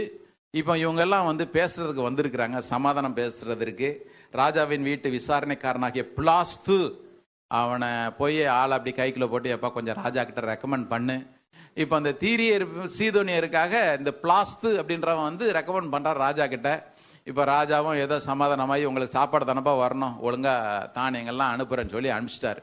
அனுப்பிச்சிட்டு வசனம் சொல்லுது, ஒரு குறிப்பிட்ட நாள் அவர் நல்ல ராஜ வஸ்திரம் தரித்து கொண்டு, இந்த ராஜ வஸ்திரம் தரித்து கொண்டு பைபிள் ஸ்காலர்ஸ்லாம் என்ன சொல்றாங்க, மேலிருந்து கீழே வரைக்கும் ஃபுல்லா வெள்ளி ஜரிகையும் தங்க ஜரிகையும், அப்படி ராஜ வஸ்திரம் தரித்து கொண்டு சிங்காசனத்தின் மேல உட்கார்ந்து வாயை திறந்து அவர் என்ன பிரசங்கம் பண்ணாருன்னு எனக்கு தெரியல. ரொம்ப நல்ல பெரிய அரசியல் பேச்சு மாதிரி பேசினாரோ என்னமோ தெரியல. வந்தவங்கெல்லாம் அந்த ஜால்ரா கூட்டம் ஒன்று இருக்குது இல்லை, அது ரொம்ப டேஞ்சர். எப்பொழுதுமே ஊழியக்காரனை சுற்றி இருக்கிற ஜால்ரா கூட்டமும் டேஞ்சர், அரசியல்வாதியை சுற்றி இருக்கிற ஜால்ரா கூட்டமும் டேஞ்சர். இவங்கெல்லாம் சொன்னாங்க, ஓ இது கடவுளுடைய சத்தம் ராஜா, இது ராஜா உங்க சத்தம் இல்லை, அப்படி நீங்க யுவர் காட், தேவனுடைய சத்தம். வசனம் சொல்லுது, அவன் தேவனுக்கு மகிமை செலுத்தாதபடியினாலே கர்த்தருடைய தூதன், எந்த தூதன் பேதுருவை வெளியே கொண்டு வந்தான், அதை போல, அந்த தூதன் சொல்ல மாட்டான், அதை போல ஒரு தூதனை கர்த்தர் அனுப்புனார். எந்த தூதன் தேவ பிள்ளைகளுக்கு விடுதலை கொண்டு வந்தானோ அதே தூதனை கொண்டு தேவன் நியாயம் செய்தார். வேதம் சொல்லுகிறது, கர்த்தருடைய தூதன் ஏரோதுவை அடித்தான். அவன் போய் பைபிள் சொல்றாங்க, அவன் போய் 5 நாள் படுக்கையில் கிடந்தான். 5 நாள். அதுக்கப்புறம் எழுந்திருக்கவே இல்லை. அவனுக்கு வந்தது குடல்ல ஒரு நோய், உடல் முழுக்க புழு அப்படி வெளியே வர ஆரம்பிச்சது. உள்ள அதுக்குள்ள ரொம்ப டீப்பா போக வேண்டாம், நாரும். வேதம் சொல்லுகிறது, நியாயம் தீர்க்கிற ஒரு தேவன் இருக்கிறார். பிரதர், பழைய ஏற்பாட்டில் தான் நினைக்காதீங்க. பழைய ஏற்பாட்டில் அன்னைக்கு சொல்றார் கண்ணுக்கு கண்ணு பல்லுக்கு பல்லு. இவ புதிய ஏற்பாட்டில் சொல்றார், பழி வாங்குதல் எனக்குரியது, நான் பதில் செய்வேன், கண்கள் காண தேவன் ஒவ்வொன்றையும் செய்வார். அவன் இது கல்லிலே சொல்ல மாட்டேன், ஏன்னா சத்துருக்களை சிநேகிங்கள்னு சொல்லிட்டு அவர் சொல்லியிருக்கிறாரு. ஆனா தேவனுடைய தன்மை நான் உங்களுக்கு சொல்லிடுறேன், கவனிங்க. தேவன் பழிக்கு பழி வாங்குகிறவர். நீங்களும் நானும் சும்மா இருக்கும் பொழுது யுத்தத்தை அவர் நடத்துவார். ஆமென். யுத்தத்தை அவர் நடத்துவார். ஆண்டவர் சபையை நேசிக்கிறபடினாலே இவங்கெல்லாம் அன்னைக்கு மனசுல போராடி இருந்திருப்பாங்க, தேவனே என்னையா இப்படி நடக்குது, ஏன் இப்படி அனுமதிக்கிறீர், தேவனீர் அமைதலாயிருக்கிறீர், இன்னும் எத்தனை நாளைக்கு. வேதம் சொல்லுகிற, சீயோனின் சிறையிருப்பு உங்கள் கண்கள் காண திருப்பவே. மறுபடியும் சொல்றேன், கண்கள் காண தேவ நியாயம் நீதியும் செய்கிறது நம்முடைய கண்கள் காணும். ஆமென். கடைசி நாள்ல நியாயம் செய்வார், அது வேறு. ஆனால் நம்முடைய கண்கள் காண. நேற்று கூட நான் ஃபாஸ்டிங் பீரியட்ல அந்த வசனத்தை சொன்னேன். வாசிக்கலாமா? 2 தெசலோனிக்கேயர் 1வது அதிகாரம். உபத்திரவத்திலிருந்து விசுவாசிகளை தான் அவர் எழுதுறார். 4 இருந்து 1வது அதிகாரம் 4வது. நீங்கள் சகிக்கிற சகல துன்பங்களிலும் உபத்திரவங்களிலும் பொறுமையையும் விசுவாசத்தையும் காண்பிக்கிறது நிமித்தம் உங்களை குறித்து நாங்கள் தேவனுடைய சபைகளிலே மேன்மை பாராட்டுகிறோம். இந்த செய்தியெல்லாம் யார் அன்னைக்கு விரும்புறதே இல்லை. கர்த்தர் பிள்ளைங்களுக்கு தானே உபத்திரம் பாடம் வரும் அப்படின்னு சொன்னா, என்னங்க கொஞ்சம் நல்ல காது கேட்குற மாதிரி சொல்லுங்க. பவுல் எழுதுறாரு, கவனிங்க. நீங்கள் சகிக்கிற சகல துன்பங்களிலும் உபத்திரவங்களிலும் என்ன காண்பிக்கணும்? பொறுமையையும் விசுவாசத்தையும் அவர்கள் காண்பிச்சாங்க. துன்பம் உபத்திரம் வந்துச்சு, பொறுமையா இருந்தாங்க, விசுவாசத்தை விட்டு வழிக்கு போகவே இல்லை. சில பேருக்கு பாருங்க 10 நாள் தான் டிலே ஆகும். ஆண்டவர் இருக்காரு பிரதர், அன்னைக்கு ஒருத்தர்கிட்ட பேசும்பொழுது சொன்னார், இதெல்லாம் நடக்காதெல்லாம் அப்படி பார்க்குறேன், சரியான ட்ராக்ல தான் நம்ம போகிறோமா தெரியலையே. அன்னைக்கு விசுவாசிங்க எப்படி இருந்தாங்க பாருங்க. விசுவாசத்தை காண்பிக்கிற நிமித்தம் உங்களை குறித்து நாங்கள் தேவனுடைய சபைகளிலே மேன்மை பாராட்டுகிறோம். இப்ப வாசிங்க எல்லாருமே, நீங்கள் தேவனுடைய ராஜ்யத்து நிமித்தம் பாடு அனுபவிக்கிறவர்களாய் இருக்க அந்த ராஜ்யத்திற்கு நீங்கள் பாத்திரர் என்று எண்ணப்படும்படிக்கு தேவன் நியாயமான தீர்ப்பு செய்கிறவர் என்பதற்கு அதுவே அத்தாட்சியாய் இருக்கிறது. தேவன் நியாயமான தீர்ப்பு செய்கிறவர் என்பதற்கு எது அத்தாட்சி? பொறுமையா இருக்கிறியே, உன் விசுவாசம் அதை காண்பிக்கிறது, உன்னுடைய பொறுமை அதை காண்பிக்கிறது. 6வது வசனத்தை வாசிங்க. உங்களை உபத்திரவப்படுத்துகிறவர்களுக்கு உபத்திரவத்தையும் உபத்திரவப்படுகிற உங்களுக்கு எங்களோடு கூட இளைப்பாறுதலையும் பிரதிபலனாக கொடுப்பது தேவனுக்கு நீதியா இருக்கிறதே. கரங்கள சொல்லுவோமா? நிறைவேறும், நிறைவேறும். தேவன் நீதி உள்ள நியாயாதிபதி. ஆமென், ஹல்லேலூயா. எத்தனை எதிர்ப்பு வந்தாலும் சரி, எத்தனை எதிர்ப்பு வந்தாலும் சரி, சபை அன்னைக்கு முன்னேறிட்டு போயிட்டே இருந்துச்சு. ஆமென். பாருங்க, அங்க ஒரு முறை சவுல் எழும்புனா தேவன் அங்க இது பண்ணாரு. அதற்கு முன்பு சிறைச்சாலையில போட்டாங்க, வெளியே கொண்டு வந்தார். அதன் பிறகு பாத்தீங்கன்னா எத்தனையோ உபத்திரவங்கள், சபையில் ஆட்கள் சேர்க்கப்பட்டுக்கிட்டே இருந்தாங்க. மாத்திரமல்ல, யாக்கோபு கொலை செய்யப்படுகிறான். அங்க ஏறுது தன்னுடைய பராக்கிரமத்தை நிரூபிக்கணும்னு சொல்லிட்டு பெரிய பாடுபடுகிறான். எல்லா வச்சிலும் தேவனுடைய பலத்த கரம் மேற்கொண்டே வந்தது. இன்னைக்கு முதல்ல நம்ம வாசிச்சோமே, எந்த வசனத்தை தடை செய்யும்படி பிசாசு எத்தனையோ ரூபத்துல வந்தானே, அதே மாதிரி எத்தனை போராட்டங்கள் வந்த பொழுதும் அப்போஸ்தலர் 12:24 படி தேவனுடைய வசனம் வளர்ந்து பெருகிச்சு. எல்லாரும் கரங்கொருத்தர சொல்லுவோமா? இந்தியாவில் கூட தான் எத்தனை ஒடுக்குதல், எத்தனை நெருக்கன், எத்தனை ஃபாஸ்டிங் பீரியட்ல சொல்லும் பொழுது சொன்னேன், மிஷினரி ஸ்தாபனங்கள், மிஷினரிகளை அனுப்பி நிறைய இடத்துல ஊழியங்கள் அவ்வளோ சக்ஸஸ்ஃபுல்லாக அமையல. நிறைய மிஷினரி ஸ்தாபனங்கள் ஊழியர்களை அனுப்பி அங்கே வந்து ஊழியங்கள்லாம் அவ்வளோ ரொம்ப ஃப்ளரிஷ் ஆனது இல்லை. ஒரு சில இடங்களில் மிஷன் ஃபெயிலியர் ஆனது உண்டு. ஆனால் ஒரு மிஷினரி அனுப்புனார். மிஷினரி ஹெட் யார்? 2000 வருஷத்துக்கு முன்னாடி ஒரு மிஷினரி, எப்போப்பா நீ இந்தியாவுக்கு போன்னு அனுப்புனார். எந்த மிஷன் ஸ்தாபத்தினுடைய ஹெட் போட்ட பிளான் வேணா ஃபெயிலியர் ஆகலாம். அந்த ஹெட் அன்னைக்கு பிளான் போட்டு இந்தியாவுக்கு ஒருத்தனை அனுப்புனாரு. கண்டிப்பாக இந்தியாவில் அவருடைய மிஷன் ஃபெயிலியர் ஆகவே ஆகாது. கரங்கள் ஒருத்தர் அழில சொல்லுவோமா? இவன் எல்லாம் சட்டத்தை போட்டு அப்படி உட்காந்து பார்த்துக்கிட்டே இருப்பான். என்னப்பா காரியம் வேற மாதிரி முடிஞ்சிச்சு? அவர் சொல்லுவார், நான் போட்ட பிளான் 2000 வருஷத்துக்கு முன்னுக்குட்டி, நான் போட்ட பிளான் 2000 வருஷத்துக்கு முன்னுக்குட்டி. கண்டிப்பா நடந்து தீரும். தேவை ஒன்னே ஒண்ணுதான். மறுபடியும் சொல்றேன், பெரிய பெரிய ஜப கூட்டங்கள்லாம் இன்னைக்கு வாங்க ஜெபம் பண்றோம், எல்லாத்தையும் ஓரம் வைங்க. தனியா நீங்க தேவனிடத்துல எவ்வளவு நேரம் செலவழிக்க போறன்றது இன்னைக்கு தீர்மானம் பண்ணணும். பேரண்ட்ஸ் கவனிங்க, பிள்ளைங்க லைஃப் அப்படி இருக்குதான் செய்யுது. ஒரே ஒரு பரிகாரம் இருக்குதுங்க, தேவனுடைய சமூகத்திலே காத்திருப்பது. ஆமென். எந்த சிறைச்சாலை கதவா இருந்தாலும் சரி, தேவன் தம்முடைய தூதனை அனுப்பி விடுவிக்க முடியும். நிறுத்தல் சொன்னது, அவரே கூட இறங்கி வர முடியும். அன்னைக்கு எகிப்தியருடைய எல்லா நெருக்கங்களையும் பார்த்துட்டு சொன்னாரு, எகிப்து ஆளோட்டிகள் நிமித்தம், இஸ்ரவேல் ஜனங்கள் இருக்கிற கூக்குரல் நிமித்தம் அவர்களை மீட்கும்படிக்கு நான் இறங்கி வந்தேன்னு சொன்னாரு. நல்ல ஒரு ஆண்டவர் இருக்கிறார். ஆமென். காங்கோ குடியரசு நாட்டில் ஜைரே அப்படின்னு சொல்லிட்டு ஒரு குறிப்பிட்ட பகுதி 1964 ஆண்டில் நடந்த ஒரு சம்பவம். என்ன அப்படின்னா, திடீர்னு கம்யூனிச புரட்சி ஏற்பட்டுச்சு. அங்கே சிலரை அவர்கள் கொண்டு வந்து ஜெயிலில் அடைக்கிறாங்க. ஒரு கூட்டம் வரிசையான ஜனங்கள் நிறுத்தியாச்சு. இப்போ கம்யூனிச புரட்சிவாதிகள் அவங்க கையில் அரசாங்கம் போயிடுச்சு. இந்த வருஷம் நிறுத்தி வச்ச ஜனங்கள்கிட்ட சொன்னாங்க, இந்த என்சிசியில் சொல்லுவாங்க பாருங்க, 1 2 1 2 1 2 நம்பர் சொல்லு, எல்லாம் 1 2 1 2 1 2 1 2. Number 1 1 step forward, number 2 1 step backward. என்சிசியில் சொல்லுவாங்க, உங்களுக்கு தெரியும் நினைக்கிறேன். Number 1 1 step forward, number 2 1 step backward. Pastor 2ன்னு சொன்னார், அதனால 1 ஸ்டெப் பேக்வேர்ட். இவருடைய கண்களுக்கு முன்பதாகவே 1 ஸ்டெப் ஃபார்வர்டு முன்னால் போன எல்லாரையும் துப்பாக்கியால் சுட்டு கொண்டாங்க. இந்த பாஸ்டர் நினைச்சாரு, அடுத்தது நமக்கு நம்பர் 1 விழுமோ 2 விழுமோ தெரியாது. ஒரு சின்ன கேப் போனாரு, ஜெபம் பண்ணாரு, தன்னோடு இருந்த எல்லாருக்கும் சுவிசேஷத்தை சொன்னார். மரணம் பக்கத்தில் நிற்குது, இயேசு ஒருவரே வழி. மரணம் பக்கத்தில் நிற்குது, உன்னுடைய ஆத்துமா முக்கியம். இயேசு ஒருவரே வழி, இயேசுவே பாவ பரிகாரி, இயேசுவே ரட்சிப்பை கொடுக்கிறவர். உன் ஆத்துமா முக்கியம். பரலோகத்துக்கு வந்து சேர்றதுக்கு வழியை பார். திடீர்னு வந்தாங்க, ஒரு ஆர்டர் வந்துச்சு. இந்த பாஸ்டர் நான் தப்பாக உள்ளே கொண்டு வந்துட்டோம், இவருக்கும் அந்த பிரச்சனைக்கு எந்த சம்மந்தமே இல்லை, நீங்கள் வெளியே போகலான்னு அனுப்பிச்சாங்க. ஜெயில் பக்கத்தில் தான் அவருடைய வீடு, சர்ச்சு. உள்ளே போய் பார்த்தா ஒரு கும்பலே அவருக்காக ப்ரேயர் பண்ணிகிட்டே இருந்துச்சு. பிரதர், 2000 வருஷத்துக்கு முன்னாடி இல்லை, இன்றைக்கு ஆண்டவர் அதே கிரியை நடப்பிச்சு தான் இருக்கிறாரு. எந்த ஜெயில் இருந்தாலும் சரி, எந்த போராட்டம் இருந்தாலும் சரி, ஜெபத்தை கேட்கறதுக்கு ஒரு நல்ல ஆண்டவர் இருக்கிறார். ஆமென். கர்த்தர் நல்லவர். ஒரு பரிசுத்தவான் சொன்னார், அவர் சொன்னதோட நான் முடிச்சிடுறேன், அதுதான் உங்களுக்கு சவால்.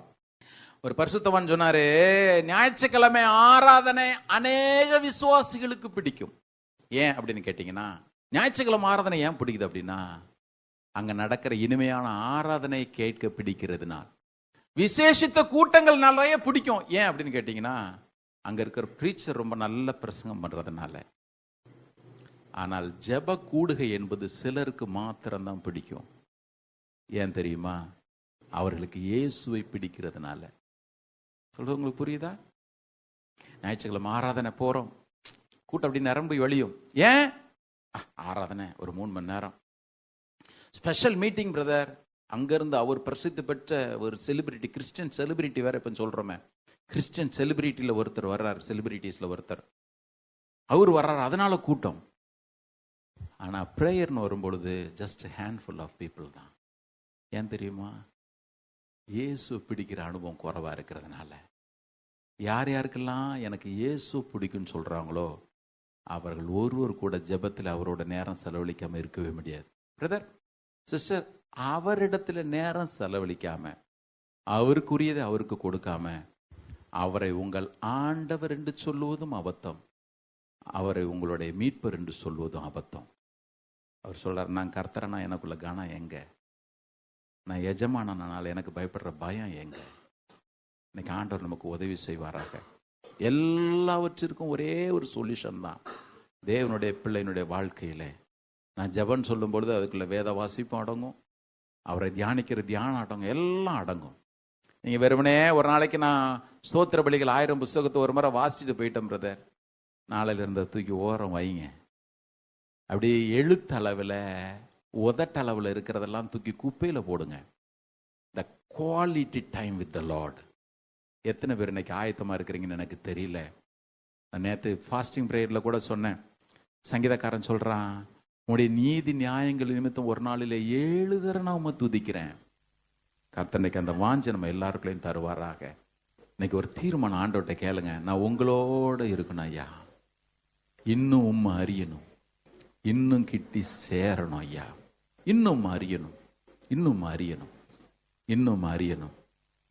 ஆண்டவரே, அன்றைக்கு அவளுடைய அனுபவங்கள் இன்றைக்கு எங்களுக்கு சரித்திரமா எழுதப்பட்டிருக்குது ஐயா. எங்களுடைய அனுபவங்கள் நாளைக்கு எங்களுக்கு பிள்ளைகளுக்கு முன்பதாக எழுதப்பட உதவி செய்யுங்க. பெற்றோர், உங்களிடத்துல நான் பாரமா பேசுறேன், பாரத்தோடு பேசுறேன். இன்னைக்கு ஜெபிக்காத பெற்றோர் இங்க உண்டு. உதட்டளவில் தேவனோட உறவாடுற எத்தனையோ கர்த்தருடைய பிள்ளைங்கள் இங்க உண்டு. நான் போன வாரம் ஆண்டவர் அதே காரியத்தை தான் பேசும்படி உணர்த்தினார். இன்னைக்கு அதே காரியத்தை தான் உணர்த்துறார். எனக்கு இயேசு பிடிக்கும்னு சொல்லக்கூடிய ஒரு கூட்டம் தேவை. அந்த ரங்கத்துல பிதா பார்க்கிறாரு, அந்த ரங்கத்துல பார்க்கிற பிதா எனக்கு வெளியரங்கமாய் பலனளிப்பாருன்னு சொல்லி அவரோட இருக்க விரும்புற ஒரு கூட்டம் வேணும். அது மாத்திரம் கரெக்டா இருந்துச்சுன்னா நான் சொல்றேன், வாழ்க்கையில எந்த சிறையிருப்பின் அனுபவம் மாறும். ஆமென். எல்லாரும் கண்களை மூடி கரங்களை உயர்த்துங்க பார்ப்போம். Thank you Lord. எல்லாரும் கையை உயர்த்தணும். இது ஒரு அர்ப்பணம். இது நம்ம டோட்டலா சரண்டர் பண்ற அனுபவம். கேட்டு உணர்ச்சி வசப்பட்டுட்டு நான் ஜெபிப்பேன் போறது அல்ல. ஒவ்வொரு நாளும் அவரோட நான் நேரம் செலவழிக்கணுமே.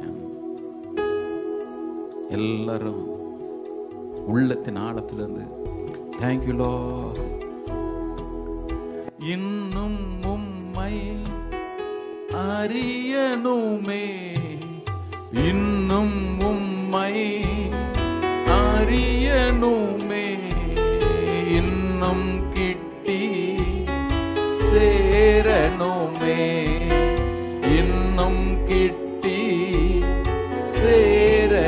இன்னும் அறியணுமே, இன்னும் உம்மை அறியணுமே, இன்னும் உம்மை அறியணுமே, இன்னும் கிட்டி சேரணுமே, இன்னும் கிட்டி சேரணுமே. பிரசன்னம் பிரசன்னம் தேவ பிரசன்னம், ஆஹா பிரசன்னம் பிரசன்னம் தேவ பிரசன்னம். கரம் பிடித்த நாயகரே, கரம் பிடித்த நாயகரே, கைவிடாத தூயவரே, கைவிடாத தூயவரே. பிரசன்னம் பிரசன்னம் தேவ பிரசன்னம், ஆஹா பிரசன்னம் பிரசன்னம் தேவ பிரசன்னம். ராஜா உம் பிரசன்னம் போதுமையா, எப்போதும் எனக்கு போதுமையா. ராஜாவும் பிரசன்னம் போதுமையா, எப்போதும் எனக்கு போதுமையா. பிரசன்னம் பிரசன்னம் தேவ பிரசன்னம், ஆஹா பிரசன்னம் பிரசன்னம் தேவ பிரசன்னம். வாழ்க்கையில குறைவு இருக்குல்ல, எனக்கே குறைவு, நான் எப்படி மற்றவங்களுக்கு ஆசீர்வாதமா மாற முடியும்? லூக்கா 11 சொன்ன சம்பவத்தை ஞாபகத்துல வச்சுக்கங்க. எனக்கு கொடுக்கறதுக்கு ஒண்ணுமே இல்லை ஆண்டவரே, நீங்க தான் தரணும், நீங்க தரணும். ஸ்பிரிச்சுவல் லைஃப் ஒரு மாதிரி ட்ரையா இருக்கு, ஆவிக்குரிய வாழ்க்கை ஒரு மாதிரி வறண்டு போயிடுச்சு ஆண்டவரே. அப்படி ஒரு மாதிரி போர் அடிக்குது, வெக்ஸ்டா இருக்குது, சலிப்பா இருக்குது. எழுந்துருங்க. போன வாரம் கூட நம்ம வாசிச்சோம்ல, எழுந்துரு, ராச்சாமத்துல எழுந்துரு, அவரை நோக்கி கூப்பிடு. எல்லாத்துக்கும் அவருடைய சமூகத்துல தான் இருக்குது பரிகாரம். சகோதர சகோதரிகள் கவனிக்கணும், இயேசு வர்றாரு. மனுஷகுமாரனுக்கு முன்பாக நிற்க பாத்திரவான்களாக எண்ணப்படுவதற்கு எப்பொழுது விழித்திருந்து ஜெபிங்கன்னு சொல்லி இருக்கிறாரு. விழித்திருந்து ஜெபிக்காத எவரும் அவருக்கு முன்பாக நிற்க பாத்திரவான்கள் அல்ல. நான் சொல்லல, அவரே சொல்லிட்டார். நிறைய வாழ்க்கையில ஜெப ஆவி அப்படி தணிஞ்சு போய் இருக்கு. நீங்க முந்தி நல்ல மணிக்கணக்கில் ஜெபிச்சீங்க, இப்ப ஜெபிக்கல. சிலர் நம்ம பிஸி ஆயிட்டோம்னு நினைக்கிறேன். சிலர் நாம ஜெபத்தினுடைய மேன்மை தெரியாம போயிடுச்சுன்னு நினைக்கிறேன். நிறைய காரியம் சிறையிருப்புல இருக்கு பிரதர், சிஸ்டர், குடும்பத்துல நிறைய காரியம் சிறையிருப்புல இருக்கு. கர்த்தர் சொல்றார், ஒரே ஒரு பரிகாரம், இரவும் பகலும் ஊக்கமா அவரை நோக்கி கூப்பிடு. சபையார் ஊக்கமாயின் போட்டிருக்குது அந்த வசனத்துக்கு அர்த்தம், வேர்டு ஏர்னஸ்ட்லி. லூக்கா 22வது அதிகாரத்துல இயேசு கெத்செமனே தோட்டத்துல போய் அப்படி ரத்த வேர்வை சிந்த ஜெபித்தாரே, அந்த வேர்டும் கிட்டத்தட்ட ஒரே வேர்டு, ஊக்கமாய். ஊக்கமாய் ஜெபம் வெறுமனே உங்களுக்கு நினைக்கிறீங்க ஏதோ கடனேன்னு பண்றோம், இல்ல, ஊக்கமாய் ஜெபிக்கிற ஒரு அனுபவம். யாரும் பாக்குறாங்களோ இல்லையோ அதை பத்தி எனக்கு கவலை இல்லை. அந்தரங்கத்துல ஒரு பிதா பாக்குறாரு, அவர் எனக்கு வெளியரங்கமாய் பலன் அளிப்பார். ஆமென், அதனாலதான் நம்முடைய ஃபாஸ்டிங் பிரேயர்லாம் நான் சொல்லும் பொழுது பெருசா எல்லார்ட்டையும் சொல்றதே இல்லை. வாங்க உட்காருங்க, கூட்டு அறைக்கில் உட்காருவோம், ஒன்னா சேர்ந்து ஜெபிப்போம். வாங்க ஃபாஸ்டிங் பிரேயருக்காக தான் சொல்றது. நேற்று எத்தனை பேர் வீட்டில் ஃப்ரீயா இருந்துட்டு ஜெபத்துக்கு வராம இருந்தீங்களே எனக்கு தெரியாது. கர்த்தர் உங்களோட கூட இடைப்படுவாராக. ஜெபிக்கிறதுக்கு முக்கியத்துவம் கொடுங்க, முழங்கால முடக்குங்க, தேவன் எல்லாவற்றிற்கும் பதில் தருவார். ஆமென். அன்பின் ஆண்டவரே, நாங்களுமே துதிக்கிறோம், ஸ்தோத்திரிக்கிறோம். இந்த நல்ல நாளுக்காக நன்றி செலுத்துகிறோம். எல்லாருடைய சிறையிருப்பும் எங்கள் கண்கள் காண கர்த்தர் திருப்புகிறபடி நாளை ஸ்தோத்திரம். அதற்கான அஸ்திபாரத்தை இன்றைக்கு நாங்கள் உறுதியாக்குகிறோம். ஆண்டவரே, எங்களுடைய முழங்கால்கள் இன்றைக்கு சிறப்படட்டும். எங்கள் ஒவ்வொருவரையும் ஜெபிக்கிற ஒரு வீரனாக, வீராங்கனையாக மாற்றும் ஐயா, மாற்றும். ஜெபிக்கிற ஆவி எங்களுக்குள் ஊற்றும். ஆண்டவரே, அன்றைக்கு அப்போஸ்தலனாகிய பவுல் போராடி ஜெபித்தான் என்று வாசிக்கிறோமே. எப்பா பிற போராடி ஜெபித்தான் என்று வாசிக்கிறோமே. ஆண்டவரே, நீரும் கூட கெத்செமனே தோட்டத்திலே ஆண்டவரே பெருமூச்சுகளோடு வேண்டுதல் செய்தீர் என்று வாசிக்கிறோமே. எங்களுக்கு அப்படிப்பட்ட ஒரு ஜெபிக்கிற ஆவியை தாங்கய்யா. வார்த்தையின் வாசஸ்தலம் ஜெபிக்கிற ஒரு சபையா இருக்கட்டும். ஒவ்வொருடைய குறைகளை நிறைவாக்குங்க.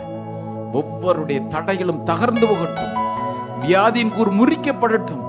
ஆத்துமாவிலே உண்மையான ரட்சிப்பை கொடுப்பீராக. குடும்பங்களிலே சமாதானத்தை கொடுப்பீராக. பிள்ளைகளுடைய வாழ்க்கை உம்முடைய இயேசு என்கிற அந்த அஸ்திபாரத்திலே கட்டப்பட உதவி செய்யும். துதி கன மகிமையெல்லாம் ஒருவருக்கு எடுக்கிறோம். மீட்பர் இயேசுவின் நாமத்தில் எங்களை தாழ்த்தி ஜெபிக்கிறோம் நல்ல பிதாவே. ஆமென். எல்லாரும் சொல்லுவோமா? என் ஆத்துமாவே கர்த்தரை ஸ்தோத்திரி, என் முழுவதுமே பரிசுத்த நாமத்தை ஸ்தோத்திரி. என் ஆத்துமாவே கர்த்தரை ஸ்தோத்திரி, கர்த்தர் செய்த சகல உபகாரங்களை மறவாதே. ஆமென். நம்முடைய கர்த்தராகிய இயேசு கிறிஸ்துவின் கிருபையும் பிதாவாகிய தேவனுடைய அன்பும் பரிசுத்த ஆவியின் ஐக்கியமும் நம் ஒவ்வொருவரோடும் சகல பரிசுத்தவான்களோடும் கர்த்தருடைய வருகை மட்டும் இருப்பதாக. ஆமென். கர்த்தர் உங்களை ஆசீர்வதித்து உங்களை காக்க கடவர். கர்த்தர் தமது முகத்தை உங்கள் மேல் பிரகாசிக்க பண்ணி உங்கள் மேல் கிருபையா இருக்க கடவர். கர்த்தர் தம்முடைய முகத்தை உங்கள் மேல் பிரசன்னமாக்கி உங்களுக்கு சமாதானத்தை, மகிழ்ச்சியும், விடுதலை எல்லாவற்றிற்கும் மேலாக ஜெபிக்கிற ஆவியும் கட்டளையிடுவாராக. ஆமென். God bless you. God be with you. Have a blessed week. ஒருத்தருக்கு சமாதான வாழ்த்துல சொல்லி போங்க.